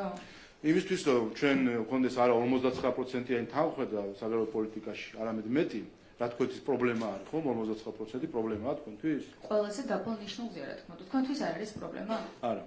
არის პრობლემა? არა. იცით რატომ? იმიტომ რომ ის რომ აიწიოს თუნდაც 1-2%, ჩვენად გავუწესოთ რუსეთს სანქციები. ამის გამო არ გვაქვს ჩვენ თანხმოედრა სრული ევროკავშირთან, რომ არ ვაწესებთ სანქციებს. ხოლო რუსეთთან სანქციების დაწესება სხვა პრობლემას ვერ ხედავთ ევროკავშირთან, აი რატო გაქვთ განსხვავებული აზრები? მოდი ხო დავაგრძელებ მე. თქვენ ახსენეთ ერთი კონკრეტული საკითხი, ევროკავშირის საგარეო პოლიტიკური ინსტრუმენტებთან თანხმოედრა, რომელიც არის 59%-ზე და ეს არის თქვენთვის პრობლემა, ეს ოპოზიციისთვისაც პრობლემა არის, ეს NGO-ებისთვისაც პრობლემა არის. ეს ევროკავშირისთვისაც პრობლემაა, იმიტომ ეს მისი საგარეო პოლიტიკაა, მაგრამ ჩვენთვის პრობლემა იქნებოდა ეს უფრო დიდი იყოს. ჩვენ რო გქონდეს 80%-იანი თანხმოედრა, ეს ნიშნავს, რომ ჩვენ გვექნებოდა დაწესებული სანქციები რუსეთისთვის. ან 100%-იანი თანხმოედრა. ან 70, ან 60%-იანი თანხმოედრა. ჩვენ გვექნებოდა დაწესებული სანქციები რუსეთისთვის. ამ შემთხვევაში გაიზრდებოდა დიდად ჩვენი თანხმოედრა. და ეს ჩვენ გვიქნებოდით იმ ფურცელში ეწერებოდა, რომ გვაქვს 100%-იანი თანხმოედრა, თქვენ გაგიხარდებოდათ, ოპოზიციას გაუხარდებოდა, NGO-ებს გაუხარდებოდა, არ ვიცი ევროკავშირს გაუხარდებოდა თუ არა, რომ ის 100% იქ ეწერებოდა, მაგრამ აქ გვექნებოდა დანგრეული ქვეყანა, ეკონომიკურად განადგურებული ქვეყანა და შესაძლოა ომი გადავლილი ქვეყანა თუ გვექნება. ერთ კითხვას დაგისვამთ, თუ ევროკავშირს უნდა საქართველოში ნახოს დანგრეული ქვეყანა, როგორც თქვენ ამბობთ, უკრაინის მაგალითი უნდა საქართველოში, მაშინ რატომ თანამშრომლობთ ანუ რატომ გიწერიათ კონსტიტუციაში? ყველაფერი თქვენ ხელშია და ძალიან მარტივად შეგიძლიათ ამოშალოთ ის ჩანაწერი, რომლითაც ასე ამოყობთ, რომ კონსტიტუციაში ჩაწერათ ყველა ხელისუფლება არის ვალდებული საქართველოს და მეგონი არ გესმით თქვენ გასაუბრობთ, არ გესმით. ძალიან კარგად მისმის ასე საუბრობთ და ამიტომ გაგითხებით, მაშინ რატომ გინდათ ევროკავშირში გაწევრიანება? რის საფუძველზე ამბობთ, რომ თუ კავშირს უნდა თქვენი ქვეყნის დანგრევა, მაშინ რატომ ითხოვთ ევროკავშირში ინტეგრაციას? თქვენ არაერთხელ გითხრეს, რომ ეს არ არის, ჩვენ არ გითხრევთო თქვენ ევროკავშირში, ეს თქვენი გადაწყვეტილება არის, ხო?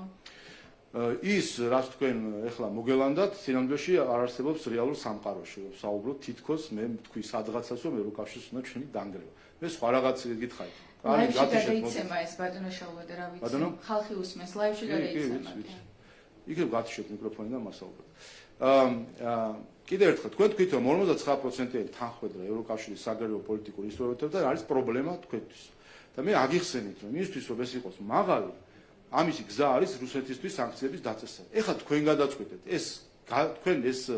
თქვენთვის ეს მისაღებია, რომ ავწიოთ ამის ფასად თანხმოედრა, თუ თქვენთვის, როგორც ამ ქვეყნის მოქალაქისთვის, თქვენ ამას აიტანთ, რომ იქეცევს 59%, მაგრამ სამაგიეროდ გქონდეთ ეკონომიკური იყოთ ქვეყანა, რომელიც ევროპაში არის ნომერ პირველი ქვეყანა ეკონომიკური ზრდით.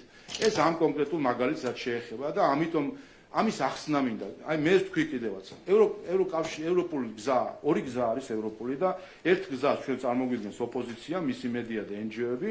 ეს არის ისტერიული გზა, რომ აი ყველაფერი უნდა აუცილებლად 100%-იანი თანხმოედრა იყოს, რომელსაც მივყავართ პრობლემებისკენ მივყავართ გრევისკენ, მათ შორის სანქციებს როცა ეს მარტო სანქციებს არ შეეხება.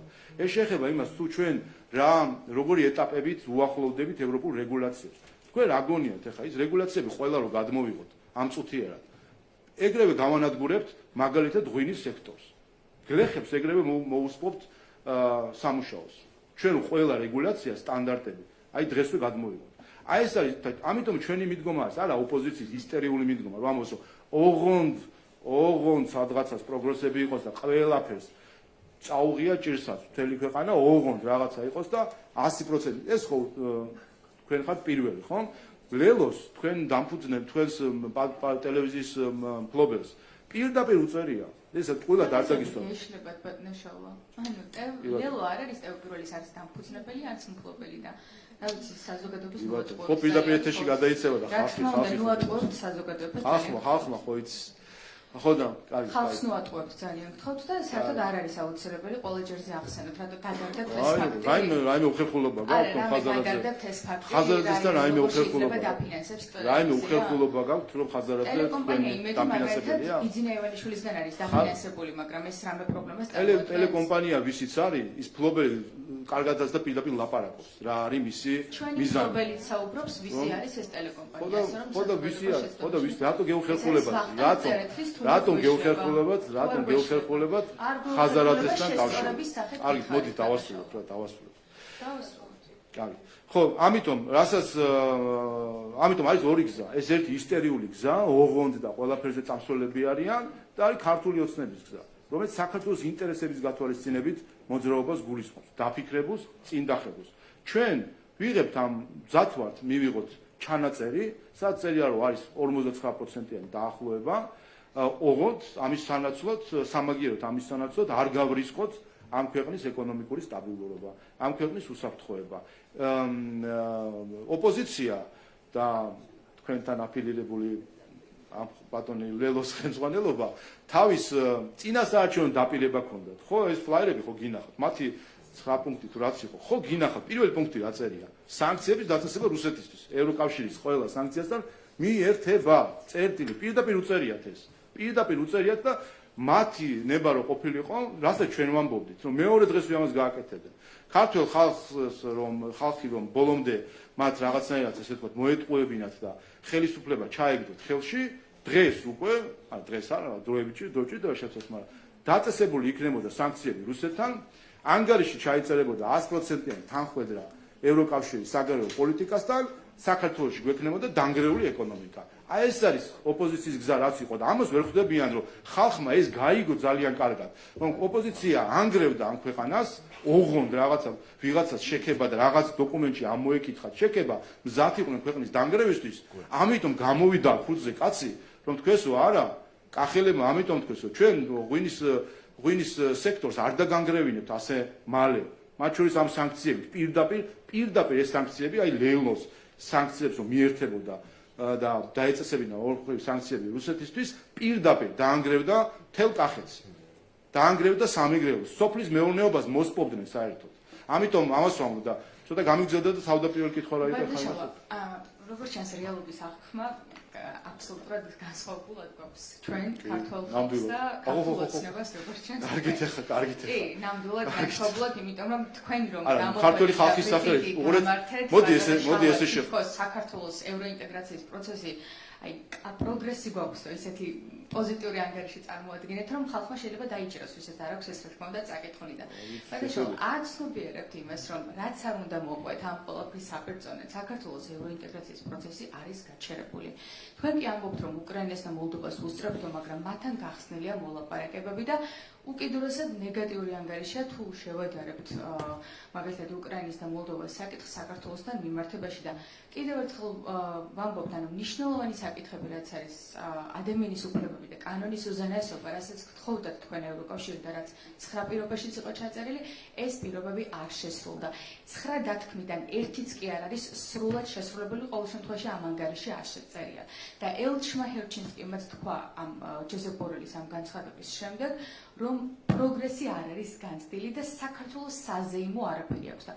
რას ზეიმობთ ახლა კიდევ ერთხელ ჩვენ საგარეო პოლიტიკის დაახლოებაში პროგრესი არ გვაქვს ვინაიდან ეს პროგრესი იქნებოდა ჩვენი ეკონომიკის დაზიანება წერტილი ასევე სხვა მიმართულებით გამჭვირვალობის კანონზე ვერ ვთანხმდებით ამაზე ვამბობ დღიად და დღემდე ვფიქრობ ვის ველით არგუმენტებს რატომ არის წინააღმდეგი ევროკავშირი რომ მისი დაფინანსება იყოს სრულად გამჭვირვალე საქართველოში მაგალითად რა არის ამაში პრობლემა და რაც შეეხება კიდევ ერთხელ შეფასებებს მე ვთქვი კიდევაც რომ რა თქმა უნდა ეს განცხადებები არის პოლიტიკური შინაარსის განცხადებები არის ჩვენ და მოგიყვანთ მაგალითს. შეცდომაში შევიდნენ პარტნიორები? არა, ეს მაინტერესებს. ამერიკაც და ევროკავშირიც გაკრიტიკებდა. შეცდომაში არიან შეყვანილები. მე იმას გეუბნებით, რომ ყველა მოქმედებს საკუთარი ინტერესით და ჩვენს ქართველი ხალხი მოქმედებს ჩვენი ინტერესით.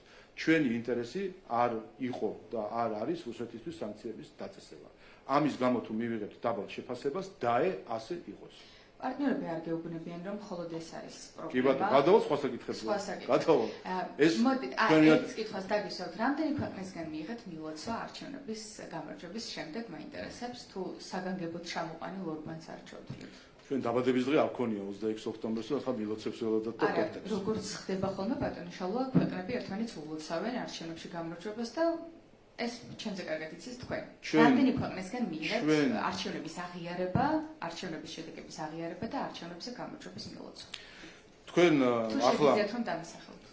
არა, რა თქმა უნდა, არ დაგისახელებთ, იმიტომ რომ კიდევ ერთხელ თქვენ შეიძლება გონიათ რომ ტორტი უნდა გაჭრათ და სანთლები ჩააქროთ და ეს განწყობა იყო თქვენ ოფისებში exit poll-ების qalbi exit poll-ების გამოყენების შემდეგ, მაგრამ სიამოვნებაში ვინც იზეიმა და ვინც მოგვილოცა, ეს არის 1,120,000 ქართველი ამომრჩეველი მინიმუმ და სხვა ქართველები, რომლებიც ამ არჩევანით არიან გახარებული.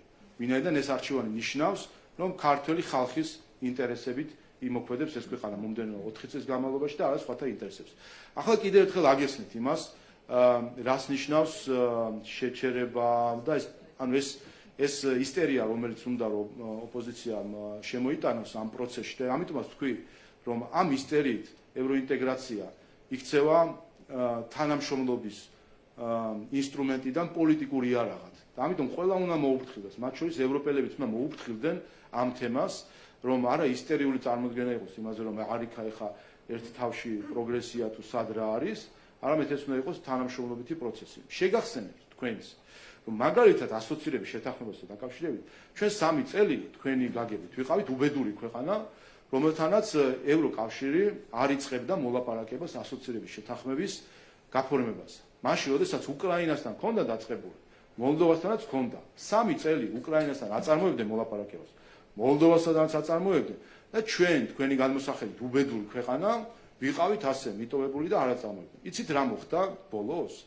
როდესაც გაიხსნა, როდესაც მივიდა საქმეზე, ჩვენ და გაიხსნა მოლაპარაკებები ჩვენთან, საბოლოო ჯამში ჩვენ და უკრაინა ერთდროულად მოვაწერეთ ხელი ასოცირების შეთანხმებას. ისინი 3 წელი ჩვენზე წინ იყვნენ მოლაპარაკებებში, მაგრამ ჩვენ დავეწით. რატომ?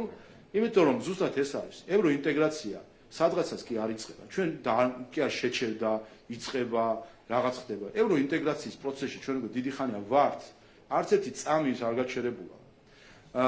როდესაც ერთით მაცადეთ, არც ერთი წამის არ გაჩერებულა და როდესაც შედგება 2 ნაწილისგან.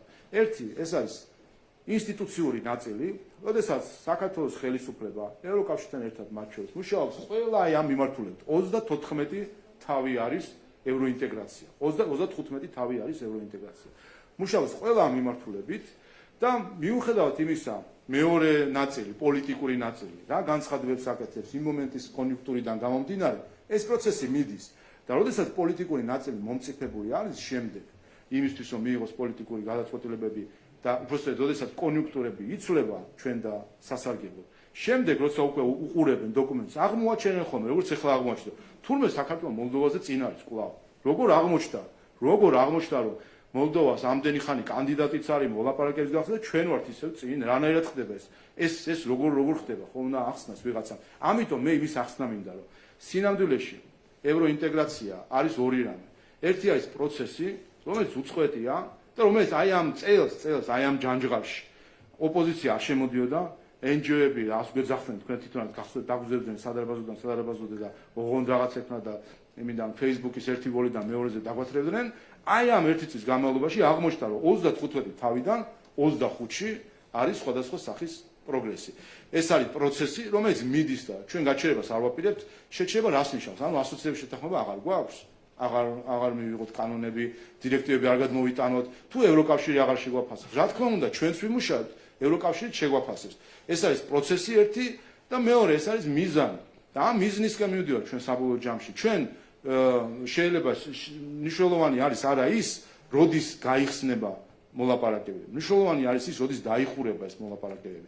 აი ეს გვასწავლა ჩვენივე გამოცდილება, როდესაც უკრაინასთან ჩვენზე ადრე გაიხსნა მაგალითად ვიზა ლიბერალიზაციის მოლაპარაკებები, მაგრამ დახურვაზე რომ მიდგა 3 წელი გვიან დაიწყო ჩვენთან მოლაპარაკებები. და 2017 წელს გახსოვთ ვიზა ლიბერალიზაციას მივიღეთ, ბოლოს 6 თვე ჩვენ მზად ვიყავით რომ დაგვეხურა მოლაპარაკებები და მიგვეღო უვიზო მიმოსვლა და ევროკავშირი გვითხარა მოდით დაველოდოთ უკრაინას რაღაცები კიდე შესასრულებელი 6 თვე შესასრულებელი აქვს 6 თვე ველოდეთ 2017 წელს და ერთად მოგწეს ბოლოს უვიზო მიმოსვლა. ამის თქმა მინდა რომ ამ ასე ვთქვათ ხმაურის უკან ამ ხმაურის ფონზე საქართველოს ხელისუფლება მუშაობს ამ 35 თავზე და როდესაც პოლიტიკური კონიუნქტურა იქნება მომწიფებული იმისთვის რომ მიიღოს საქართველოსთვის დადებითი გადაწყვეტილებები ჩვენ გაცილებით წინ ვიქნებით ვიდრე სხვა ქვეყნები და ეს განვაცხადეთ კიდევაც 2030 წელს საქართველოს ყველა კანდიდატ ქვეყანასთან შედარებით იქნება ყველაზე მომზადებული ევროკავშირში წევრობა.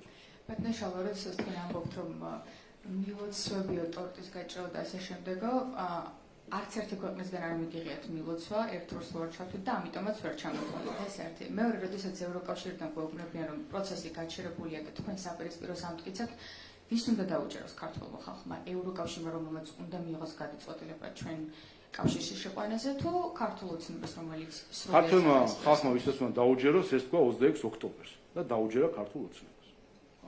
ეხება არჩევნების გამოძიებას. მათ შორის ცოტა ხნის წინ გაკეთდა განცხადება რესპუბლიკელი სენატორის როჯერ ვიკერის მიერ, რომელმაც პირდაპირ თქვა, რომ არჩევნები გაყალბდა. ყოველ შემთხვევაში ამ სიტყვით განცხადება, ხო, მას კითხეთ ეს თქვენ. ჩვენ ბაიდენის ადმინისტრაციის სახელმწიფო დეპარტამენტის სენატორების, კონგრესმენების განცხადება მოვისმინეთ ორპარტიულად, რომ არჩევნები არ ჩატარდა თავისუფლად სამართლიან გარემოში, თუმცა ეს ავტომატურად არ ნიშნავს იმას, რომ არჩევნები გაყალბდა. და მათ შორის ელთოოდურშიც წერია, რომ თავისუფალ და სამართლიან გარემოში ასე პირდაპირ გადაჭრით არ არის ნათქვამი, რომ არჩევნები თავისუფალ და სამართლიან გარემოში ჩატარდა.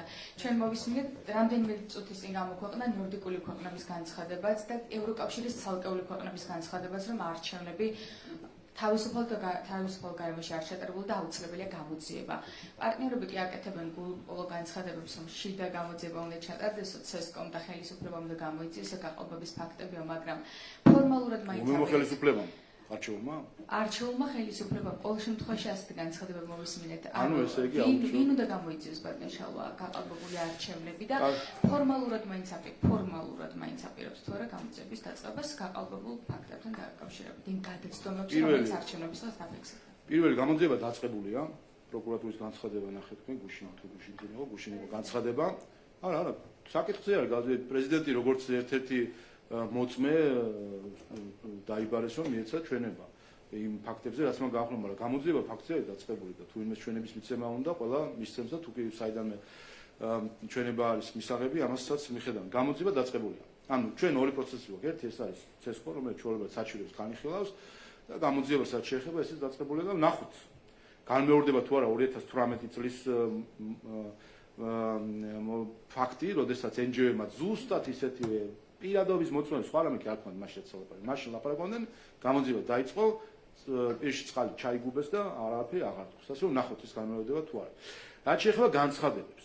მე ვთქვი კიდევაც, ჩვენ განცხადებები, ჩვენ ერთმანეთისგან პოლიტიკა და ხანდახან პოლიტიკა და ასე ვთქვათ ინსტიტუციური თუ რაღაც ფაქტები ცოტა ხანდახან უნდა გავამიჯნოთ ხოლმე. ასეთი განცხადებები იგივე აქტორების მხრიდან, იგივე მინისტრების მხრიდან გვსმენია მიხეილ სააკაშვილის ჯანმრთელობასთან დაკავშირებით. ევროკავშირის ელჩები 27 ქვეყნის წარმომადგენლები დემარშით მივიდნენ იუსტიციის მინისტრთან უთხრეს მიხეილ სააკაშვილი თქვენს ციხეში კვდება. ეს არის თქვენს პრობლემა, ჩვენ მზად ვართ ამ პრობლემის გადაწყვეტაში დაგეხმაროთ, ანუ წავიყვანოთ მიხეილ სააკაშვილი. რამდენიმე კვირაში სტრასბურგმა მიიღო გადაწყვეტილება ამ თემაზე და თქვა რომ 27-ვე ქვეყანა ცდებოდა ყველაზე კარგ შემთხვევაში. შეიძლება ვიღაცა არც ძალიან კარგად იცოდა რომ პრობლემა არ იყო და მაინც დემარშს აპირებდა. შეცდომა იყო, ტყუილი იყო, ანუ არ იყო ეს იყო ცრუ ბრალდება საქართველოს მიმართ. ჩვენ გვახსოვს იგივე აქტორების განცხადებები სასამართლოსთან დაკავშირებით. რუსთავი ორი საქმე, მელია, გვანამიანზე არ გახსოვთ?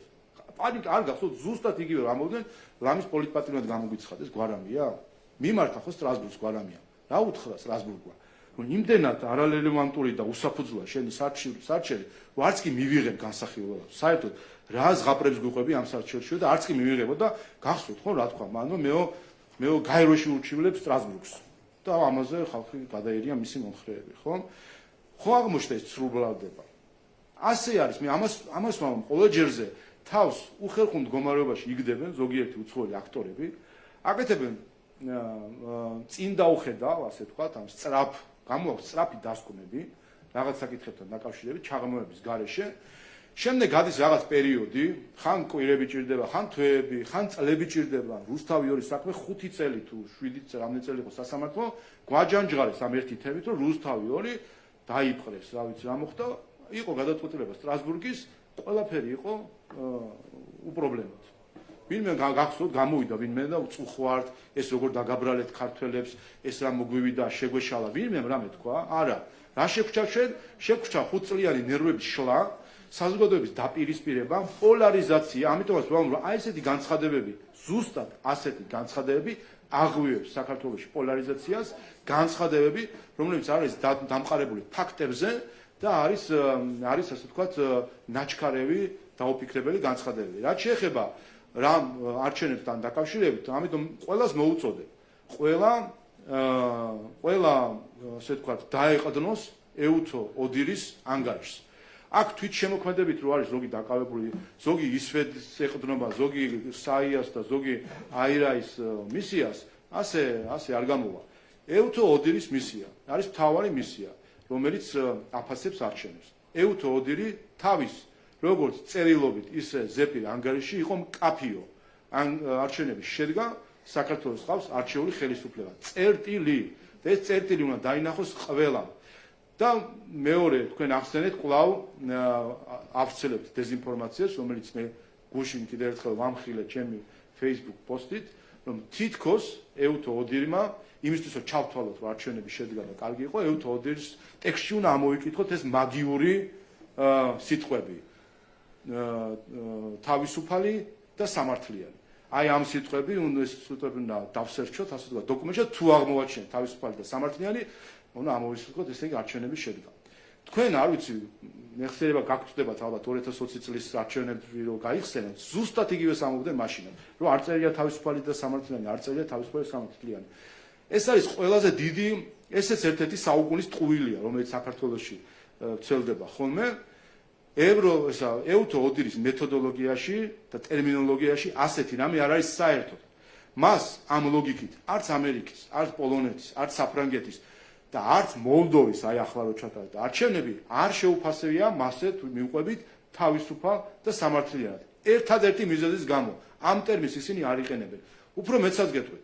მე ვიცოდი წინსწრებით რომ რახან 2020-ში ამაზე იყო საუბარი. ახლაც ვიღაცა დაიწყებდა რომ აბა წერია თუ არ შეაფასა თუ არა თავისუფალ და სამართლიანად. და მათ შორის უცხოელებისგანაც ჩემ და გასაკვირად გავიგონი ამ ჯერზე რომ კი მაგრამ ეუთო ოდირს არ უთქვამს ეს ჯადოსნური ასე ვთქვათ სიტყვები თავისუფალი და სამართლიანი და ყველამ ამოისუნთქა. და მქონდა მე ამაზე ეუთო ოდირის მისიასთან საუბარი არჩევნებამდე, როცა მათ შევხვდი და უთხარი რომ იცოდეთ ასეთი რამე არის, ესეთი მოლოდინი შეიძლება იყოს, ეს უნდა ჩაიწეროს და მაინტერესებს კიდევ ერთხელ რომ დააზუსტოთ ამ ტერმინოლოგიას. თქვენ იყენებთ თუ არა? მივიღე მკაფიო დასტური იმისა, რომ ესეთი ტერმინოლოგია არ გამოიყენება. რაღაც შორს ვიაროთ, ბატონი ნიკა სამხარაძე თავად იყო ეუთო მისიის ხელმძღვანელი იყო ეხლა მაკედონიაში არჩევნებს. თავად იყო ხელმძღვანელი. ხა ვინ და მე მგონი ნიკა სამხარაძე ზუსტად იცის რა არის ტერმინოლოგია. ამიტომ ეს არის ტყუილი.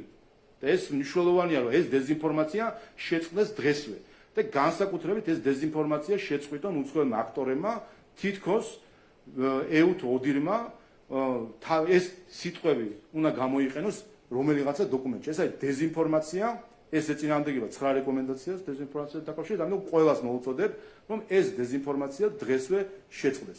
ეუთო ოდირს ისიც თქმაც უნდა თქვა გასაგებად ტექსტშიც ზეპირადაც რომ ეს არჩევნები შედგა და და რომ საქართველოს ყავს არჩეული ხელისუფლება. და ყველას მიუხედავად იმისა, ეხლა ისინი კმაყოფილი არიან თუ არა ამ არჩევნებზე, ჩვენ ხედავდით, რომ ამ არჩევნებში უცხოელები მონაწილეობდნენ.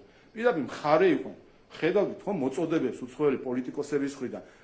უცხოელი, მათ შორის ევროპელი პოლიტიკოსები ჩართული იყვნენ და ზოგიერთი ორგანიზაცია, რომელიც აფინანსებდა, გახსოვთ თქვა იგივე დანიური ორგანიზაცია, რომელიც აფინანსებდა საარჩევნო კამპანიის ღონისძიებებს და სხვა 20 ოქტომბერი ერთი მოიკითხეთ, ვისი ფულით ჩატარდა 20 ოქტომბრის ღონისძიება, შემთხვევით უცხოური ფული ხარ იყო იმ პარტიულ საარჩევნო ღონისძიებაზე, იყო თუ არა უცხოური ფული. კიდევ ერთხელ, უცხოელები იყვნენ ჩართული ამ არჩევნებში და გასაგებია, რომ ისინი თავს დამარცხებულად თვლიან ამ არჩევნებში. და ეხლა ეს თავისი ფრუსტრაცია ამ დავარცხების. უნდათ რომ ქართულ ხალხზე, ასე ვთქვათ, ჯავრის ყრაში გადმოიტანონ და ასე არ გამოვა. კიდევ ერთხელ 1,120,000 ქართველის ხმას ვერავინ ვერ გააუქმებს. ყველამ უნდა კარგად გაიგოს ეს ხმა, მათ შორის დაფიქრდეს, რატომ იყო ეს ხმა ასეთი ხმამაღალი, ასეთი მჭექარე და შემთხვევით თავად ზოგიერთი ევროპელი თუ უცხოელი, თავად ხო არ არის მიზეზი იმისა, რომ ქართველი ხალხი ქუდზე კაცად გამოიყვანეს იმისთვის, რომ მათთვის ხმა მიეწვინათ, რომ ასე არ შეიძლება საქართველოზე რაღაც ესე ზემოდან ყურება და განსაკუთრებით პოსტსაბჭოთა ქვეყნების ზოგიერთი წარმომადგენელი და ამ ტერმინის გამოვიყენებ ზუსტად იმიტომ რომ თავისი მეთოდებით იქცევიან როგორც პოსტსაბჭოთა ქვეყნის წარმომადგენლები, რომლებიც ზემოდან დაყურებენ ქართულ ხალხს და ფიქრობენ რომ რაღაცნაირად აქ კლასის დამრიგებლები არიან და უნდა ქართულ ხალხს მიუთითონ რა არის კარგი და რა არის ცუდი. ბატონშალო, ბოლო კითხვას დაგისვამთ, თქვენ თქვით წინ დაუხედაობაზე საუბრეთ. ანუ თქვენი განცხადებით თუ ვიმსჯელებთ ბაიდენი, მიშელი, ჟოზეფ ბორელი და ევროკავშირის ყველა სახელმწიფოს ლიდერი არის წინ დაუხედავი, როდესაც არჩევნების შედეგების გამოძიებას ეთხოვენ? ყველა წინ დაუხედავია? არა თუ ცალკეული პოინტი, მთელი ევროკავშირი თლიანად 27 ქვეყანა მოიქცა წინ დაუხედავად, როდესაც დემარში გამოუცხადეს საქართველოს მიხეილ სააკაშვილის გამო. ეს აი ჩვენ წინ ვერ გავიხედებით, ხომ? არ ვიცით რა დღეს რასაც ვაფასებ წინ დაუხედავად, რამდენად არის თუ არ არის წინ დაუხედავად. წინ გახედვა რთულია, მაგრამ ხო შეგვიძლია უკან გავიხედოთ. და ხომ ნახავთ, რომ თლიანად ევროკავშირი მოიქცა ნაჩქარევად წინ დაუხედავად, როდესაც რეალური საფუძვლის გარეშე დემარში გამოუცხადა საქართველოს მიხეილ სააკაშვილის თან დაკავშირებით, რომელიც რამდენიმე კვირაში ამხილა სტრასბურგის სასამართლომ, რომ ასეთი საფუძველი ამ დემარშს არ ქონია. მოგესალმებით ბატონიშალვა, მთავარი არხი ნანუკა მაღლაკელიძე.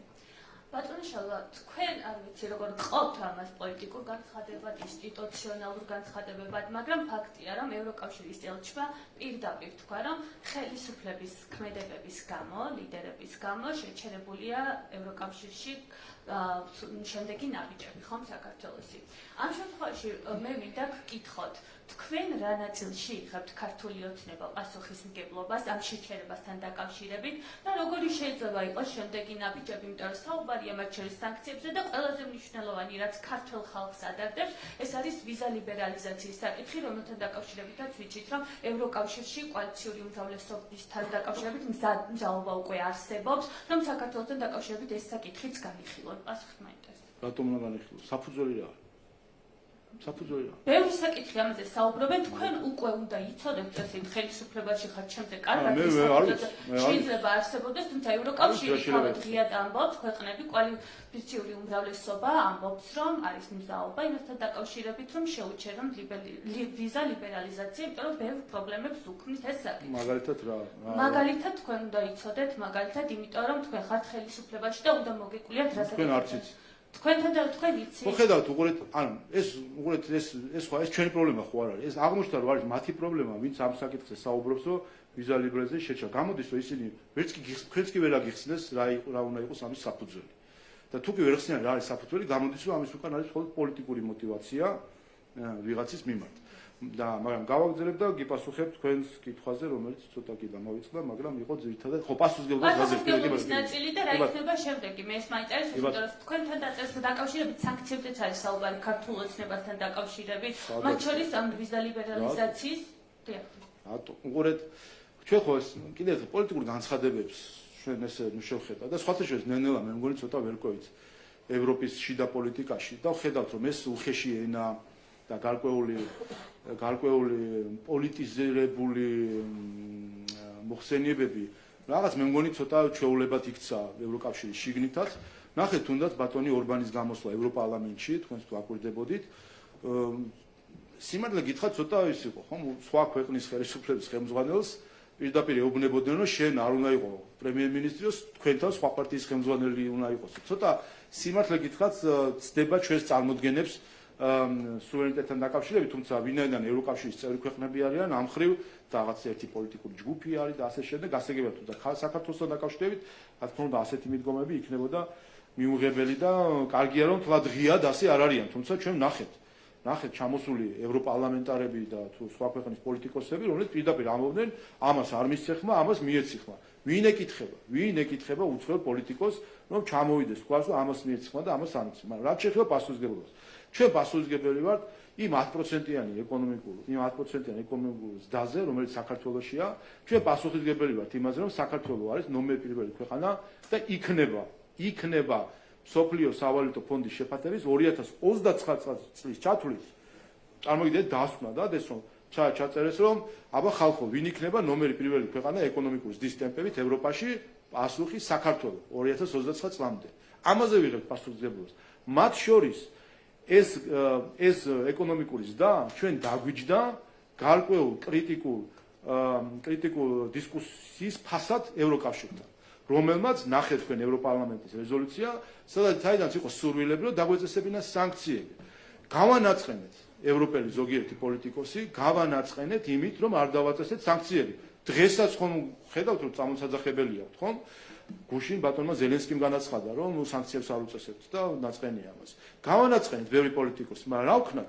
ჩვენ 10%-იანი ზრდა არის ჩვენთვის მნიშვნელოვანი და ჯობია განაწყენდნენ სხვები, ვიდრე განაწყენდეს ქართული ხალხი. ჩვენ, როცა არჩევანი გვაქვს, სხვებსა და ქართულ ხალხს შორის, ვირჩევთ ყოველთვის ქართულ ხალხს. ხოლო ოპოზიცია, როდესაც არჩევანი აქვს სხვებსა და ქართულ ხალხს შორის, ყოველთვის ხას უსვამს, არა ზოგჯერ, ყოველთვის ირჩევს უცხოს იმისთვის, რომ მისი შექება ამისთვის მნიშვნელოვანი და არა ქართული ხალხის. ბატონო შალვა, ფაქტობრივად იგივე პასუხი რაც წინა გამოსვლას ჟურნალისტი. რაც ადასტურებს, რომ ჩემი პასუხი არის გულახდილი და მაგრამ თქვენ საუბრობთ თუთხილად სანქციებზე, აპელირებთ სანქციებზე და არასოდეს არ საუბრობთ იმ ანტიდემოკრატიულ კანონებზე, რომელზეც მიგითითებდნენ, მაგალითად რუსული სტილის კანონზე. რომელი ანტიდემოკრატიული? ეგრეთ წოდებული მოდი, ახლა მაგაზე გიპასუხე. მაგალითად ოფშორების კანონი, ოფშორში რა არის ანტიდემოკრატიული? ძალიან ბევრი პირდაპირ მოგებული კანონი არის, მაგალითად დემოკრატიასთან ჯერისით დემოკრატიასთან აკავშირშია. არ ვართ აქ, უბრალოდ გეკითხებით, ევროპა რას გთხოვთ იმას, რომ თქვა სანქციები დააწესოთ, თუ გთხოვთ ამასთან ერთად იმას, გთხოვთ თუ არა ევროპა იმას, რომ ანტიდემოკრატიული კანონებზე უარი თქვათ, რასაც განცხადებებშიც კეთდებოდა. საქართველოს პარლამენტი არ იღებს ანტიდემოკრატიულ კანონებს. ყოველ შემთხვევაში ეს არ არის არასდროს ჩვენი განზრახვა. რა თქმა უნდა, კანონები ზოგიერთი შეიძლება რაღაც ასპექტში არ იყოს თანხვედრაში, მაგალითად კონსტიტუციასთან და საქართველოს პარლამენტს წელიწადში 10 სხვადასხვა დავა აქვს ხოლმე საკონსტიტუციო სასამართლოში, სადაც ჩვენი მოქალაქეები დაობენ ამა თუ იმ ნორმასთან დაკავშირებით, რამდენად შეესაბამება კონსტიტუციასთან არა. არის საკითხები, რომელსაც იგებს საქართველოს პარლამენტი, არის საკითხები, როდესაც საქართველოს პარლამენტი საკონსტიტუციო სასამართლო მიუთითებს ხოლმე, რომ რაღაც კორექტივაა შესატანი კანონში, იმისთვის, რომ ის სრულ თანხვედრაში იყოს კონსტიტუციასთან. ეს არის ყოველი დემოკრატიის ნაწილი, ასევე არის გერმანიაში, საფრანგეთში, სხვა ქვეყნებში, რომ კანონებს შემდეგ ამოწმებს სასამართლო.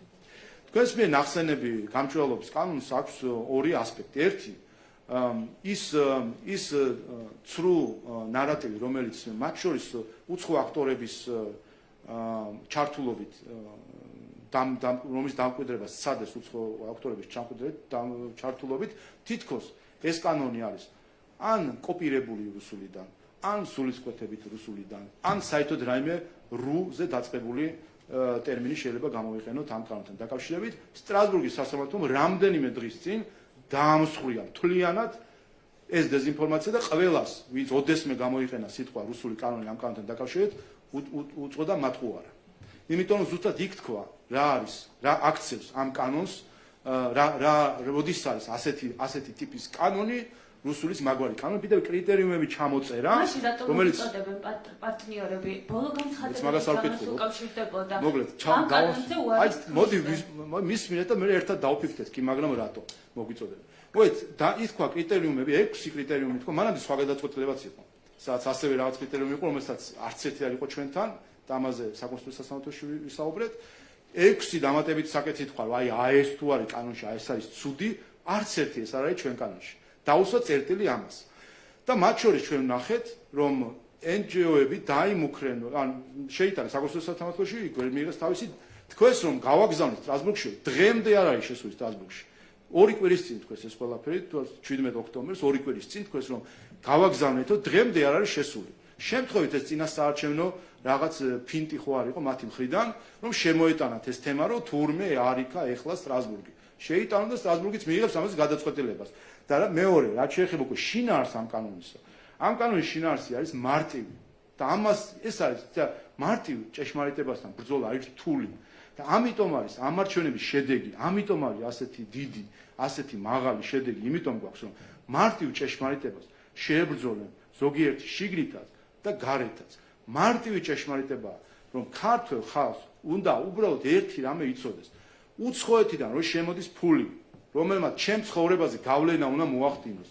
მითხარი ეს ფული საიდან შემოდის, რაში იხარჯება. წერტილი, მეტი არაფერს ეს კანონი არ ითხოვს, გარდა იმისა, რომ მითხარი ვინ ხარ, რა ხარ, რა გინდა. ბატონო, კითხავ თუ შეიძლება. არჩევნების შედეგებთან დაკავშირებით პასუხი არის ყოველწლიური ჩემთვის და კიდევ ჩაგეკითხებით, ვინ მოგილოცათ და რამდენმა ქვეყანამ აღიარა ეს შედეგები და ვინ მოგილოცათ კონკრეტულად რომელმა ლიდერებმა დასავლეთიდან დაგვისახელეთ.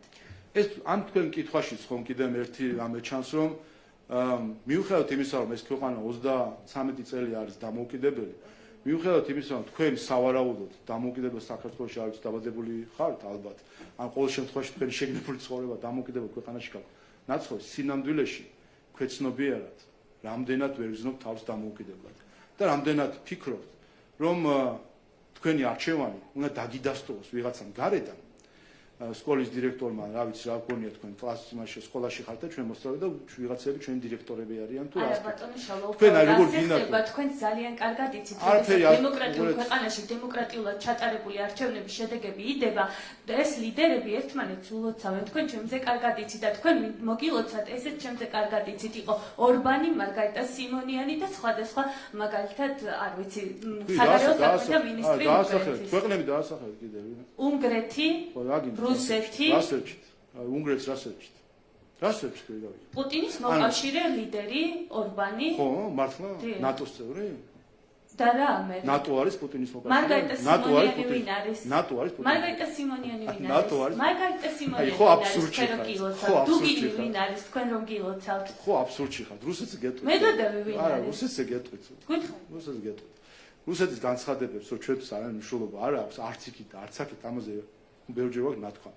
თქვენ უნგრეთი ნატო რო გონიათ პუტინის მოკავშირე და აი აქ რაც ჩაიდინეს თქვენმა აქვია აღშფოთებული მოქალაქე ეგრეთ წოდებული ხო ესეთი სახით ჩამოყალიბდა ჩვენს ქვეყანაში აღშფოთებული მოქალაქე. ხან ჩვენ რო გვივარდებოდნენ და ახლა ორბანს რომ მიუვართ. აი ამაზე დიდი ეს სირცხვილი კი არის. ეს არის უბრალოდ რა გითხრათ უცოდინრობა. უცოდინრობა ევროკავშირის წევრი ქვეყნის ხელმძღვანელს, ნატოს წევრი ქვეყნის ხელმძღვანელს მიდიხარ და რა უძახეს ხო გახსოვთ ახლა თქვენი კამერები იყო ის ტერმინები რომელსაც ზუსტად რუსეთის ხელმძღვანელობასთან გამოიყენებენ ხოლმე. აი ეს ხო აჩვენებს თუ რა დონის აბსურდში ცხოვრობს საერთოდ ეს აღშფოთებული მოქალაქის პროტოტიპები, რა დონის აბსურდში ცხოვრობენ, რომ ევროკავშირს და ნატოს წევრებს ეძახიან რაღაც მოკავშირეებს. ამიტომ კიდევ ერთხელ ამაზე რომ გითხრათ,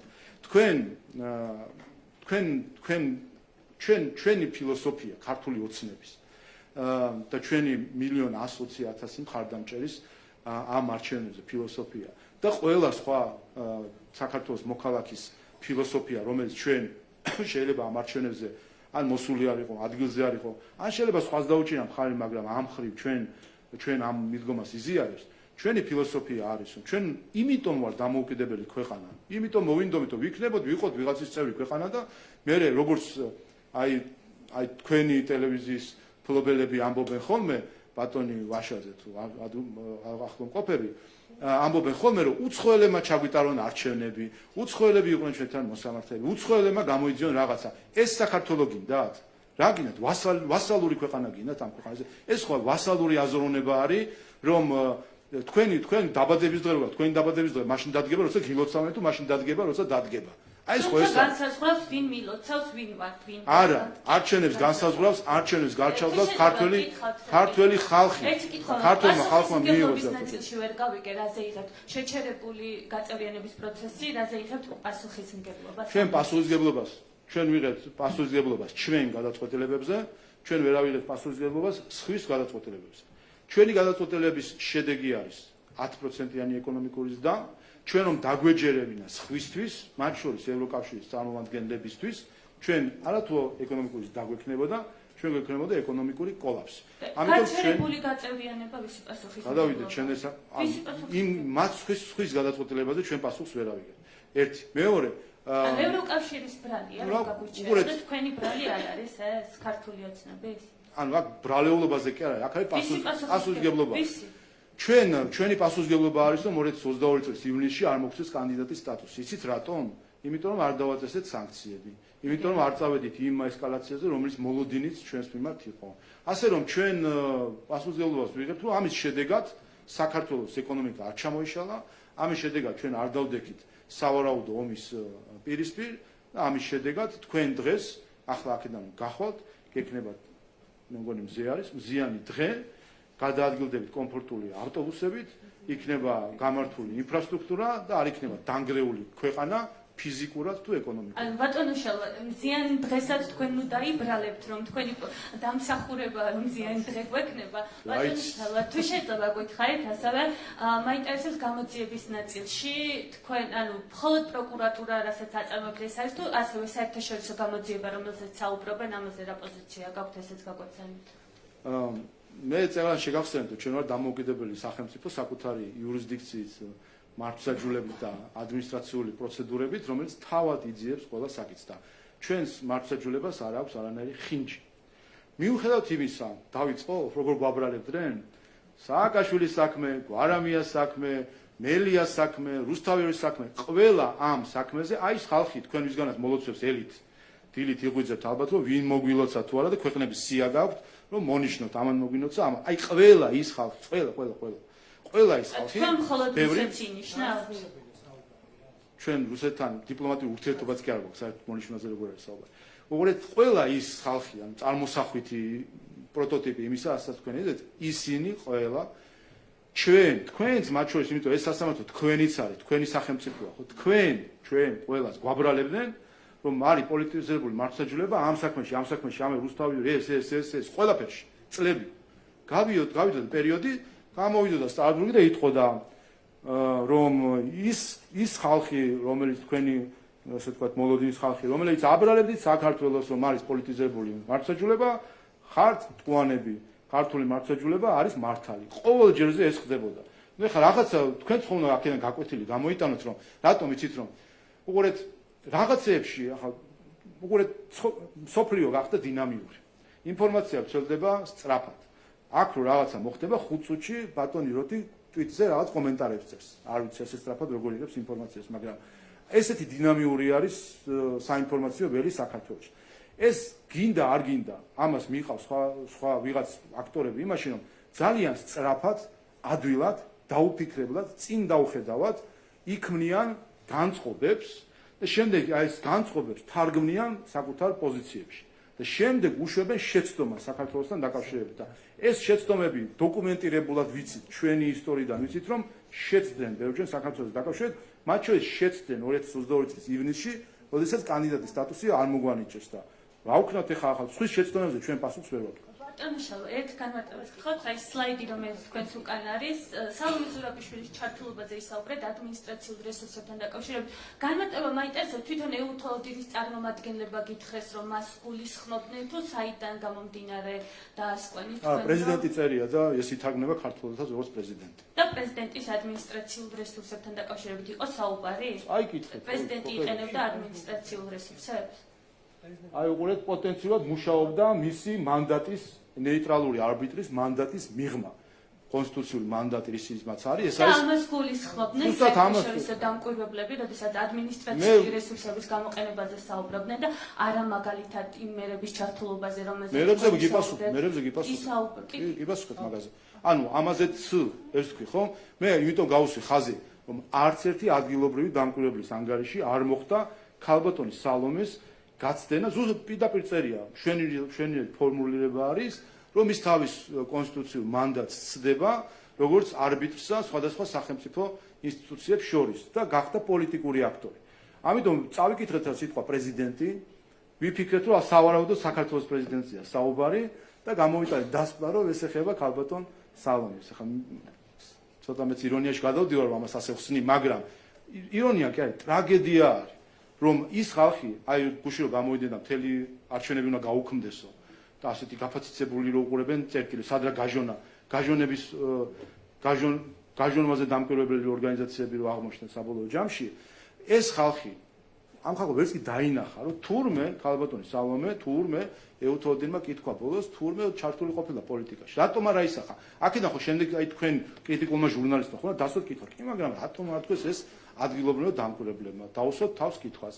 მე ცოტა დაფიქრდები და მიხვდები, შემთხვევით ესენი შეკრულები ხო არ არიან და ერთად ხო არ მოქმედებენ და გაგახსენდებათ სურათები ქალბატონი გიგაური როგორ მიდის პრეზიდენტთან სასახლეში და იქ რაღაცებს ჭობენ, სხვა NGO-ები როგორ მიდიან და იქ უკვე მე იტყვით უცებთ, აჰა, ესე იგი აქ ბუდეა. აი ეს თქვა რომ ზუსტად ეუთოდინმა რომ ქალბატონ პრეზიდენტის ადმინისტრაციის შენობაში ბუდეა. ტელეკომპანია ფორმულა სალომე ლაბაძე. მე მინდა გითხოთ, დავიწყოთ კონკრეტული შემთხვევით, გულისხმობ მარნეულში მომხდარ, როცა მოქალაქემ ჩაყარა ბიულეტენები, რამდენიმე ერთად საარჩევნო ყუთში. ახლა როგორც ირკვევა, ამის გამო დააკავეს მოქალაქე, შემიძლია როშან ისკანდიროვი, რომელიც არის, რაც განსაკუთრებით საყურადღებოა, ქართული ოცნების დეპუტატი მარნეულის საკრებულოში, ის არის თავმჯდომარის მოადგილე. ჩვენ ვისმენთ განცხადებებს თქვენი გუნდის ლიდერებისგან და გულისხმობ მამუკამდინარაძის განცხადებას, რომელიც ამბობდა, რომ ოპოზიციის მოსყიდით, ოპოზიციის დავალებით მოქმედებდა ეს კონკრეტული პირი, მაგრამ კიდევ ერთხელ გავიმეორებ, რომ ის არის ქართული ოცნების დეპუტატი მარნეულის საკრებულოში და არის ამ საკრებულოში თავმჯდომარის მოადგილე. უკვე რადგან მეტის გაგებას ცადეთ ამ შემთხვევის შესახებ, ახლაც იქნებ გაქვთ რაიმე ინფორმაცია, რაც შეიძლება მიგაჩნდეთ ღირებულად იმისთვის, რომ გაიგოს მოსახლეობა. პირველ ცოტა მიგვიშვი ახალ ამბად მოგაქვთ საკითხი, რომელიც რამდენიმე დღეა ვიცით, რომ რა თქმა უნდა ეს ადამიანი საკრებულოს წევრია, ქართული ოცნების მხრიდან ეს პირველივე დღესვე თქვით და ვიცით და ვცნობთ ჩვენ წევრებს, ხო? ახლა აქ ეს თავიდან იყო, ეს ცოტა წააგავს სხვათა შორის, ბარემ დამავიცა მე თქვა ამასაც ვიტყვი. ევროინტეგრაციის შეჩერებასთან დაკავშირებით ახალ ამბად რო წარმოჩინდება საკითხი, რომელიც უკვე ნახევარი წელი არის, ვიცით, ხომ? არა, იმაზეც მინდა ვთქვა, რომ ესე იგი ზოგიერთი ევროპელი დიპლომატის მხრიდან ჯერ ივნისში ითქვა, რომ შეჩერებულია, ამას მოყვებოდა მე პანიკა და არ ვიცი, ისტერია, მათ შორის სოციალურ ქსელში, რომ ხალხო ნახეთ რა გვიყვეს. მე სექტემბერში თქვა იგივე, ანუ ივნისის ამბავი, რა ხალხო რა გვიყვეს. მე არჩევნების წინ, არჩევნების შემდეგ მე საკითხი ვიცით და ყოველჯერზე ახალ ამბად ამის წარმოდგენა არ არის საოცრად. რაც შეეხება დაკავებას, ვთქვით, კიდევაც იმ მომენტშივე დაიწყო გამოძიება და შესაბამისად ეს არის გამოძიების შედეგი და იძლიერთ. და რაც შეეხება ბრალდებას, რომელიც თქვენი პარტიის ლიდერებისგან ისმოდა, ჩვენ მიუძთა ამ ადამიანს და ოპოზიციის დავალების მოქმედა ძალაში რჩება ეს ბრალდება. კი, რა თქმა უნდა, იმიტომ რომ ჩვენ უყურეთ, ჩვენ რატომ იყო, რომ ჩვენ ვერანაირ ახსნა ვერ მოუძებნეთ ამ საქციელს, ხო? ეხლა ფაქტია, რომ იყო აბსოლუტური აი რაღაც სურეალისტური სიუჟეტი, როდესაც ადამიანი აი ღია სივრცეში კამერების წინ ეხლა ასეთ სიგიჟეს აკეთებს. ანუ ვერანაირ ახსნა ჩვენ ვერანაირ ახსნას ვერ მოუძებნეთ ამ ყველაფერს. აი ამ ერთი ეს არის გარდა იმისა, რომ სიგიჟეა, ამიტომ დარწმუნებული ვარ, რომ რაღაცა დგას ამის უკან. იმიტომ რომ წარმოუდგენელია ეგეთ სიგიჟე როგორ უნდა ჩაი, აი ხა აი ესე კამერები რო დგას და ადამიანი თან ისე კარგად თუ არ წინ არავინ ეფარებოდა არაფერი, ისეთი დადგმული გაგონებოდა რაღაც შუა საუკუნეების ნახატიდან გადმოსული სცენა, როდესაც ადამიანი თან ესე მშვენივრად ლამაზად ისე რომ ყველაფერი ჩანდა, ადამიანი ასეთ სიგიჟეს ჩადის. ნუ აი აბსოლუტურად აუხსნელი იყო. მაგრამ აქვე მინდა განვაცხადო. აქვე დავასუსტებ, ანუ თქვენი ბრალდება ოპოზიციის მისამართით დააფუძნეთ რაღაც ლოგიკურ სპეკულაციას და არა კონკრეტულ მტკიცებულებას, რომელიც შესაძლოა გქონოდა. ჩვენს ვარაუდებს დააფუძნეთ ეს. და აქვე უნდა ხაზი გაუსვათ. მთლიანად თქვენ მტკიცებულებებით ითხოვთ ხოლმე ვარაუდობთ. სამართლიან. იმიტომ რომ რაღაცებს თქვენი ბრალდების დასაკუთრებას და გამოდის რომ თქვენი ბრალდების ხელში არანაირი მტკიცებულება. ხო არ გითხავს ეს პარტია თუ ის პარტია, მაგრამ ნუ რაღაც ერთი ოპოზიციის მიმოქმედით არის ჩვენ თქვით რომ ოპოზიციას აბრალებდით რომ ოპოზიციის მითითებითი მოქმედა ამ პირმა თქვენ ხელში არანაირი მტკიცებულება არ გეკავათ. მე არ მეჭირა, არც მithქონს მე, მაგრამ მე არ მეჭირა, მაგრამ ყოველ შემთხვევაში ხომ მტკიცებულები თუ გვეჭირებოდა, პირდაპირ მივიდანთ ამ მტკიცებულებებს, რაც გვექნება. მაგრამ უყურეთ ერთი აბსურდულობა თავად ფაქტისა, მეორე ხალხი ესე მოისმენ, ახსნებს ისმენ, რა თქმა უნდა, არის რაც შეიძლება ჭორმართალი იყოს, მაგრამ ამიტომ არის გამოძიება, რომ დაადგენს, ხო? აი უყურეთ, ამ ხრი ხო ვართ თანმიმდევრული. ჩვენ თქვით, მოხდა ფაქტი, როგორც კი მოხდა ფაქტი, თქვით, ვიცაინთ ადამიანი, ეს ადამიანი ჩვენ საკრებულოს წევრი არის, ხა. ვერ ახსენით ვერანაირ რა სიგიჟე დაემატა ადამიანს, როცა კამერების წინ როგორ შეიძლება ეგეთ რაღაცა, აი რომც მოიფიქრო, დაგეგმო, განახვა, არანაირი ახსნა არ ქონდა. რა თქმა უნდა, მოვიკითხეთ რა არის. ნუ მოვისმინეთ ორი მართალი ასეთი ახსნა, ისეთი ახსნა, ერთ-ერთი ვერსია ეს არის. გამოძიება დაიწყო, გამოძიება გამოიძიეს. მეცაც გეტყვით, მეორე ფაქტი იყო, რომელიც დააფიქსირეს დამკვირვებლებმა, როგორც იცით, ასევე მარნეულის ერთ-ერთ უბანში იყო, ლელოს წევრმა სავარაუდოდ განათავსა რამდენიმე ბიულეტენი ყუთში. სულ ორი ფაქტი იყო, როგორც იცით, ასეთი დაფიქსირებული. კიდე ერთ რამეს მინდა ხაზი გაუსვა, რა ისე როა წარმოჩენილ თითქოს შეიძლება რაღაცა ვერ დავინახეთ. ესე იგი 50,000 ადამიანის თვალი და ყური უყურებდა უბნებს 50,000 ადამიანი, რომელზეც შეგვიძლია ვთქვათ, რომ ოპოზიცია ან კრიტიკული ხალხი ენდობა. 25,000 კომისიის წევრი, სხვადასხვა უბანში, იცით რომ ყოველ უბანში 8 ადამიანი მარტო კომისიის წევრი ყავს ოპოზიციას. და 25,000 იყვნენ დამკვირვებლები. აქედან 2,000-მდე იყო საერთაშორისო დამკვირვებელი, 23,000 ადგილობრივი. ჯამში 50,000 კაცი აკვირდებოდა 3,000 უბანს. ან თითო უბანზე 15 ადამიანი იყო, რომელზეც შეიძლება ითქვას, რომ ოპოზიცია თუ არ ვიცი სხვები წესით ედობიან, ხომ? თვალი, ყური, ყველაფერი იქ იყო და ეხლა რაღაც საუბარი რა ვინმესამი გადა და აი ამ ყველაფერში იყო ეს ორი ფაქტი, რომელიც ერთი ვიხილეთ ლამის პირდაპირ ეთერში, მეორე არ ვიცი არ ვინახავს, მაგრამ უყურე შეთო რაღაც საჩივარი არის. კონკრეტულ პასუხებს გთხოვთ? მე სულ კონკრეტულ. კიდევ ორ კითხვაზე. პირველი უკავშირდება აი ფარულობის პრობლემას. თქვენ თქვით რომ სერიოზულად არ უნდა აღვიქვათ ეს საკითხი, მაგრამ ამ თემას იმდენად სერიოზულად აღიქვამენ ავტორიტეტული ორგანიზაციები, მაგალითად საიამ გადაწყვიტა, რომ გაასაჩივრა 90 უბნის შედეგის გასაჩივრება. უბნების 90% უпростоრად, უბნების 90% შედეგის გასაჩივრება. სწორედ იმის გამო, რომ ამ ორგანიზაციის შეფასებით ფარულობა იყო დარღვეული ამ არჩევნებზე. და თქვენ რო თქვით, რომ მეხუთე დღეს აღმოაჩინეს ეს პრობლემაო, ცხადი არც ეს არის სიმართლე. აი მაგალითად იმავე საიამ ჯერ კიდევ სექტემბრის თვეში მიმართა ცესკოს ამ პრობლემის შესახებ. და მოიღო პირობა საარჩევნო ადმინისტრაციისგან, რომ არჩევნების დღეს ასეთ პრობლემას ადგილი არ ექნებოდა, მაგრამ ცხადია, რომ ეს პირობა ვერ აღმოჩნდა დაკმაყოფილებული. ანუ ცესკომ ვერ მოხერხა ამ პრობლემის მოგვარება. თქვენ ხედავთ თუ არა ამ ბრალდების, ამ შენიშვნის საფუძველს, იმიტომ რომ ეს არის საკმაოდ ეს თუ ეს პრეტენზია აღმოჩნდება საფუძვლიანი და მიიჩნევა საფუძვლიანად, გამოდის რომ არჩევნები უნდა ჩატარდეს თავიდან. ძალიან კარგია, რომ ამდენი დღე, ესე ვთქვათ, ნერვიულობის შემდეგ მართლმსაჯულების ლიგამ დაადგინა, რომ პრობლემა ყოფილა გაჟონილი მელანი.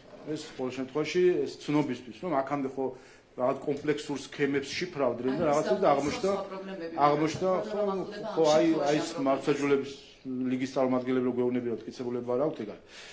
მეორე, სიმართლე არის ის, რომ 2021 წელს ზუსტად იმავე ფურცლით, მარკერით, კონვერტით ჩატარდა ბრძანიში, არავის სხვა არ მოუღია, არ გაუსაჩივრებია, არ უთქვამს, რომ ფარულობა დარღვეულია. საიაც ხო იქნებოდა არჩევნებს დამკვირვებელი. 2022-ში ბათუმში ჩატარდა. არავის უთქვამს, რომ ფარულობა და 22-ში სენაკში, 23-ში პარლამენტის შუალედური, 23-ში მერების შუალედურების სხვადასხვა მუნიციპალიტეტში და 23-ში ასევე პარლამენტის შუალედური გორში. ჩატარდა 6 არჩევნები და უფრო მეტ უბანზე, ასე ვთქვათ, ხომ? 6 არჩევნები ჩატარდა ბოლო 3 წლის განმავლობაში ამ მეთოდით. და ფარულობა, რა ვქნათ ახლა გავუშვათ ეს ხალხი, ფარულობა იყო დარღვეული იმ არჩევნებზეც? ნახეთ, მე არ ვარ დარწმუნებული, რომ იმავე სისქის მე ვარ არა, უფრო თხელი იყო, როგორც იცით, CESCOM განაცხადა, რომ კიდევ უფრო თხელი და რის შესახებაც ვრცელდება ინფორმაცია არის ის, რომ არჩევნებამდე გამოავლინა ეს პრობლემა ამ ორგანიზაციამ მიმართა წერილობით CESCOM-ს და მიიღო პირობა, რომ კი ეს არის პრობლემა ახლა, მაგრამ არ იქნება არჩევნებზე, მაგრამ არჩევნებზეც აღმოჩნდა ეს პრობლემა. 5 შევთანხმდით, რომ 6 არჩევნები ჩატარდა ამ მეთოდით და არავის არ უთქვას, რომ ფარულობა დარღვეულია და მეორე, თქვენ არჩევნებში მიიღეთ მონაწილეობა? კონვერტი გქონდათ? კითხვა გაგიშათ, რისთვის გაქვთ ეს კონვერტი? რა შეჭირება საერთოდ ეს კონვერტი? რა ეს ზედმეტი ხლაფურთი კონვერტი რატო იყო ეს კონვერტი? ზუსტად მაგიტომ იყო ეს კონვერტი, რომ დაფარული ყოფილიყო წინა მხარეს, უკანა მხარეს და ყველანაირი მხარე. ზუსტად ეს იყო იდეა მაგ კონვერტის საბოლოო ჯამში, ხო?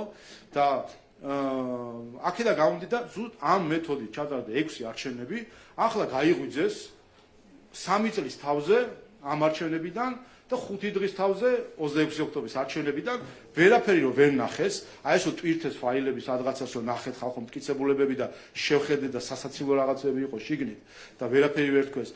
მერე თენგოც რომ ვერაფერი ვერ თქვა და დასჭირდათ ტოპ ტვინების შეკრება და ის ტოპ ტვინები ეხლაც ბრეინშტორმინგით არიან დაკავებული, რა მოიფიქრონ, ბოლოს გამოვიდნენ და გაჟონაო. როგორც თუ 21-ში გაჟონა და პრობლემა არ იყო და 22-ში, 23-ში 6-ჯერ არ იყო პრობლემა, მე-7-ჯერ არის პრობლემა და ფარულობის დარღვევა. აი ხო თქვენ თავი იგძენით, რომ ფარულად არ მიეცით? აი თქვენ ვინ ფიქრობთ, რომ ფარულად არ მიეცით? ხმა. ვინ ფიქრობთ? არავინ. რატო აი ხო და უყურეთ, ეხლა გამოდის საიას, არა, უყურეთ საიას ხელმძღვანელი გამოდის და თქვენს ნაცვლად და თქვენს გარდა 2,60,000 ადამიანის ნაცვლად ამბობს, რომ ფარულობა იყო დარღვეული. იმის, რომ ბიულეტენის უკანა მხრიდან მარტივად ივარაუდებოდა ამ მორჩეულობის. არაფერი ტყუილია, ეს არის აბსოლუტური ტყუილი. ერთი იყო რაჩვენებდნენ რაღაც თავის ნაწილს, ეგ ალბათ სალომეს შემთხვევა რაც იყო, ის რაც კონვერტით არ იფარებოდა, რომელიც არის სატესტო წრე, რომელსაც აფერადებდით და ეს არ დასტურებს ერთადერთ რამეს, რომ ადამიანმა ტესტი გაიარა, ასე ვთქვათ, და მეტი არაფერს. რაც შეეხება შიგნით პარტიების მონიშნვას, ტყუილი, აბსოლუტური და თან განზრახ ტყუილი, თითქოს შესაძლებელი არის რაღაც გაჟონილი წერტილით ამოიცნო, რომელ პარტიას მისცა ტყუილია. არ ჟონავდა თუ რომ ჟონავდა პრობლემა არ არის. რომ რომც გაეჟონა პრობლემა არ არის. არ ჟონავდა, არ ნახეთ შესაბამისი ვიდეო მტკიცებულებები. ხო, არა, ჩანს, კი, მე ბიულეტენის მეორე მხარეს. კი და ეს კონვერტი რისთვის იყო? თქვენ აი ამ დროს უყურებთ და მე ხო დაფიქრდით, რომ შეხვედით, გაიხსენეთ პროცედურა და გაიხსენეთ, რომ ჩადეთ კონვერტში. არ არის შემთხვევაში. რატო ჩადეთ? ამ კონვერტში რატო ჩადეთ? ზომის რაზომისაც არის ბიულეტენი, ვერახერხებდა ამ არჩევანის დაფარვას. ყველა იმ ზომის არის, რა ზომისაც უნდა ყოფილიყო, რა თქვა, სხვადასხვა ზომის კონვერტი. უნდა ყოფილიყო რას ნიშნავს? ყველა კონვერტი, ანუ ერთნაირი კონვერტი იყო და ერთნაირი ბიულეტენი იყო. დადგენილი რა ზომის უნდა ყოფილიყო. იცით ვისმენ? აი ბატონ სიორიძეს კითხეთ. ბატონ სიორიძეს, ქალბატონ კობახიძეს და სხვა წევრებს CESCOM-ი ოპოზიციიდან, რომელსაც დაადგინეს ყველაფერი. გრამაჟის, ზომებით, წონაც და ყველაფერი და მილიონი ტესტი ჩატარდა, კაცო. პარლამენტში ჩავატარეთ არჩევნების, ასე ვთქვათ, მოდელირება იმ ხრი და ზუსტად იმ ფურცებით ყველაფრით ვატარებდით და ეხლა გაახსენდათ რაღაცა, რაც გაჟონა 6 არჩევნები არ ახსენდებათ 21 წლიდან. იმ ფარულობას რას ერჩოდნენ აქ წანისელებს, ფოთელებს და ბათუმელებს რას ერჩოდნენ, კაცო. იქ თუ დაფარული არ იყო არჩევნები და აღმოჩნდა რომ ღია არის. ასე რომ აი უყურეთ, ეხლა დგას საკითხი არა საიას. დგას საკითხი საიას დონორთან დაკავშირებით. ეს ამ ტიპის ისტერიული ბრალდებები, როდესაც ხდება კიცებულებების მორგება ბრალდებასთან. ანუ უნდათ რომ რაღაცა მოიფიქრონ, როგორმე რომ ქართულმა ოცნებამ არ გაიმარჯოს და გაიმარჯოს ნაცმოძრაობამ, უნდათ ამას მოარგონ და ამის არგებენ რაღაც კიცებულებებს იგონებენ. ხან მარკირების სითხეზე რაღაცას იგონებენ, განიმარტა მილიონჯერ ტყუილი, ანუ რა ვიცი, ყველაფერი ტყუილი იყო საბოლოო ჯამში, რაც აქამდე იყოს და აი ეს ტყუილიც გაგრძელდა ზუსტად რამდენიმე საათი ინტერვიულა ნაციონალურ მოძრაობის ბაბლმა და ანუ ხედავთ რომ იყო აბსოლუტური აბსურდი. ამიტომ პასუხისგებლობა აი არა საიას. ჩვენ ისვედის პასუხისგებლობა 2020 წელს რომ შეეწმინდა ისვედს ყველაფერი, ეს საკმარისი არ არის. ამ ყველაფერს უკან დგას დონორი, რომელიც პასუხისგებელია რომ მისი ფული ხალხის საკეთილდღეო დაიხარჯოს და არა დემოკრატიისთვის ძირის გამოსათხრელად. რასაც ეხლა აკეთებს საია. უყურეთ, რასაც საჭიროდ რომ CESCOM გიპასუხეთ, რასაც რასაც ეხლა საია აკეთებს, ეს არის დემოკრატიისთვის ძირის გამოთხრა და ეს არის ეხლა დონორების პასუხისმგებლობა, რომ შეაჩერონ ან დემოკრატიისთვის ძირის გამოთხა და ქართული ხალხისთვის არჩევანის უფლების წარდგენა. რაც შეეხება ფურცელია ასეთი თუ ისეთი, ეგ მაგის გადაწყვეტა რომ დომებოდა, წავიდოდით ცესკოში და იქ ვიმუშავებდა. კიდე ერთხელ გეუბნებით, ცესკოს ყავს 17 წევრი. აქედან 9 არის პარტიული.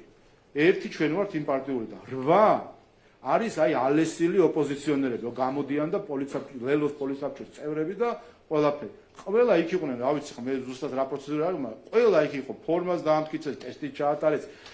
ეუთოც იქ იყო, საელჩოც იქ იყო, ყველა იქ ნახევარ საქართველოში ტესტი ჩატარდა. თქვენ მიიღეთ მონაწილეობა სატესტო იმაში, რა ქვია, მოდელირებულ არჩევნებში, ასე ვთქვათ. ესე იგი, ნახევარმა საქართველოს ამაში მონაწილეობა მიიღო. ყველა ამას ხედავდა. 6-ჯერ ჩატარდა ასე 2021 წლიდან, ასე ჩატარდა და გაიღვიძა ერთ დილით საიას ხელმძღვანელობამ და ყავის მის დროს დამწუხრდა, რომ ვერაფერი ვერ მოიფიქრეს, რა უყონ ეს 1,100,000 ხმა როგორ გააუქმონ და როგორ წაართვან არჩევანი ქართულ ხალხს და მოიფიქრეს, რომ მოდი ახლა გაჟონვის მონიტორინგი ჩავატაროთ. ამიტომ ჩემი პასუხი არის, რომ დონორების პასუხისმგებლობა არის შეაჩერონ დემოკრატიისთვის ძირის გამოთქმა. თორემ რომ ჟონავდა ამას არ აღშვებს. ეს არის თქვენი პასუხი. რომ ამისთვის იყო კონვერტი, ხა რა ვიცი, მე რა გითხრათ ახლა, რა უშავდა რა. რომ არ უშავდა, ის რომ არ უშავდა ამას 2021 წლიდან, ამბობს ყველა, ასე ტარდება ეს ყველაფერი. და მეორე, მე აქ დავსი კითხვა, რომელიმე თქვენგანმა იგრძენით თავი თუ არა, რომ ფარულად არაძლევდით ხმას. არავის ესე არ უგზნია და რატო ფიქრობთ, რომ საიას ხელმძღვანელმა თქვენი ყველას გრძნობები უნდა შეიგრძნოს ახლა და ჩათვალოს, რომ უიმე თურმე თქვენ ფარულად არაძლევდით ხმას და იყავით რაღაც კონტროლის ქვეშ. ნუ აი ამ აბსურდამდე შესახებაც უნდა გითხოთ. კიდევ ერთხელ მეთიუ ვილერი, სახელმწიფო დეპარტამენტის სპიკერი, იმეორებს, რომ შეერთებულ შტატებს აქვს კონსულტაცია ევროპელ პარტნიორებთან იმის შესახებ, თუ რა ფორმატი შეიძლება მოიძებნოს იმისთვის, რომ დაიწყოს საქართველოში ჩატარებული არჩევნების ამ საარჩევნო დარღვევების გამოძიება. თქვენი პოზიცია როგორი იქნება ამ საერთაშორისო ჩვენ არ ვიცით რა ფორმატი შეიძლება შემოგთავაზონ პარტნიორებმა, მაგრამ თქვენი თანხმობა იქნება მნიშვნელოვანი. რა იქნება ქართული ოცნების პოზიცია და თუ ეს უარია, რატომ უარი? თუ არაფრის შეინიათ, თუ ფიქრობთ, რომ პრობლემა არ არის არც ფარულობის, არც რაიმე სხვა მიმართულებით, მაშინ რატომ შეიძლება იყოს მართველი პარტია იმის წინააღმდეგი, რომ საერთაშორისო პარტნიორებმა შეამოწმონ თქვენ მიერ ჩატარებული არჩევნების შესაბამისობა სტანდარტებთან? მიზეზი არის ორი. პირველი ეს არის ეუთოოდირის დასკვნა, რომელზეც ჩვენ გვესმოდა მანამდე, რომ ჩვენი უცხოელი მეგობრებისთვის იქნებოდა საფუძველი, საკუთარი ასე ვთქვათ, დასკვნების გამოსატანად და ეხლა როგორც აღმოჩნდა, ზოგიერთ სურს რევიზია ეუთოოდირის დასკვნის. და უნდა რომ გასცდეს ეუთოოდირის დასკვნას და დამატებითი საკითხები მოიფიქროს. ასე არ ხდება. ითქვა ეუთოოდირის დასკვნა და ანგარიში ყველამ კეთილი ინებოს და მიყვეს ეუთოოდირის ანგარიშს. ეუთოოდირის ანგარიში არის კაფიო. საქართველოს არჩევნები შედგა, საქართველოს ყავს არჩეული ხელისუფლება. ეს დაიწერა და ეს ითქვა ზეპირადაც. ამიტომ ყველას მიმართავ პატივისცემ ეუთოოდირის ანგარიშს და ნუ იქნება ადგილი თვითშემოქმედებას და რაღაც დამატებითი მიზეზების გამოგონებას. მეორე, არა თუ ქართულმა ოცნებამ, ქართულმა ხალხმა 33 წლის წინ გადაწყვეტა, რომ ჩვენ ვართ დამოუკიდებელი ქვეყანა და გამოძიების, გამოკვლევის საკითხები დადგენილია ჩვენს მიერ მიღებულ კონსტიტუციასა და კანონებში. რა ვქნათ, გვინდა ვიყოთ დამოუკიდებელი. ვინმეს თუ არ უნდა არ მოსწონს ჩვენი დამოუკიდებლობა, გითხრან და ესეც გვეცოდინება ხა, რა ვიცი, მაგრამ ჩვენ გვინდა ვიყოთ დამოუკიდებელი, თორე ვიყავით ისეთ მდგომარეობაში, როდესაც მოსკოვიდან გვინიშნავდნენ პროკურორებს. ეგეთი მდგომარეობაც ჰქონდა ჩვენ, მაგრამ თქვით რომ არა, არ გვინდა.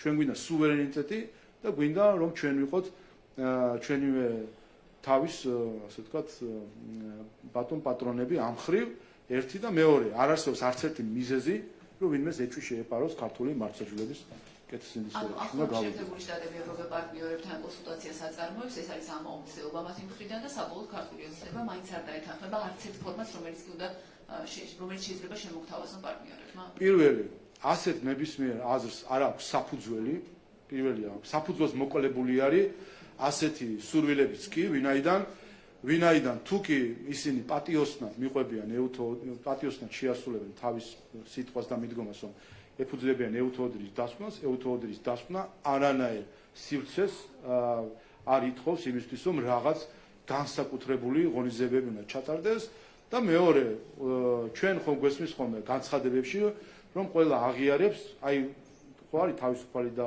სამართლიანი ფორმულას ვეძებთ. სხვა ფორმულა ნამდვილად არსებობს საქართველოს მიმართებაში, როდესაც ყველა უცხოელი ამბობს, რომ პატივცემს ჩვენს სუვერენიტეტს და ტერიტორიულ მთლიანობას. ეს ფორმულა ხომ გაგიგონიათ თქვენ? ხომ?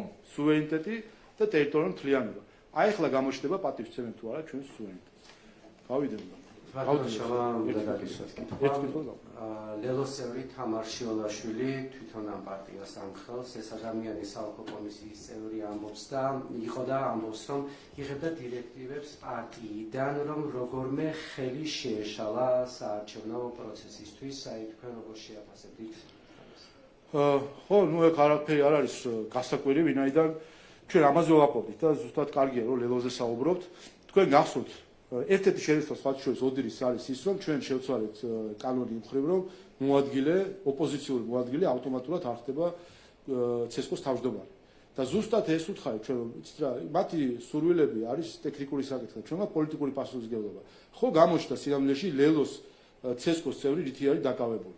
მითითებების მიცემით სხვადასხვა ადამიანებისთვის, იმიტომ ის არის პოლიტიკური, რაც რითაც არ ღვევს სხვათა შორის კანონს, როდესაც ის პოლიტიკური გამოსვლებით ხასიათდება ხოლმე, ვინაიდან როცა ხდებით ცესკოს წევრი, უნდა გახდე აპარტიული, ეს არის წესი ცესკოს. ნაცვლად ამისა, ლელოს წარმომადგენელი არის პოლიცსაბჭოს წევრი და ამის მე მგონი კანდიდატი არ იყო, მაგრამ ყოველ შემთხვევაში აქტიური არის პოლიტიკურად. ეს ადასტურებს იმას, თუ რა შეიძლება მომხდარიყო ჩვენ ის მავნე ნორმა რომ დაგვეტოვებინა, მოხდებოდა ის რომ არ აგვარჩევინებდნენ ცესკოს თავმჯდომარეს და ეს არჩევნები ჩატარდებოდა ლელოს ხელმძღვანელობით. აი იმ ლელოსი ზუსტად როგორც ჩანს ესეთ მითითებებს რომ იძლევია. უნდა გავიდე რა ბოდიში. მადლობა. მე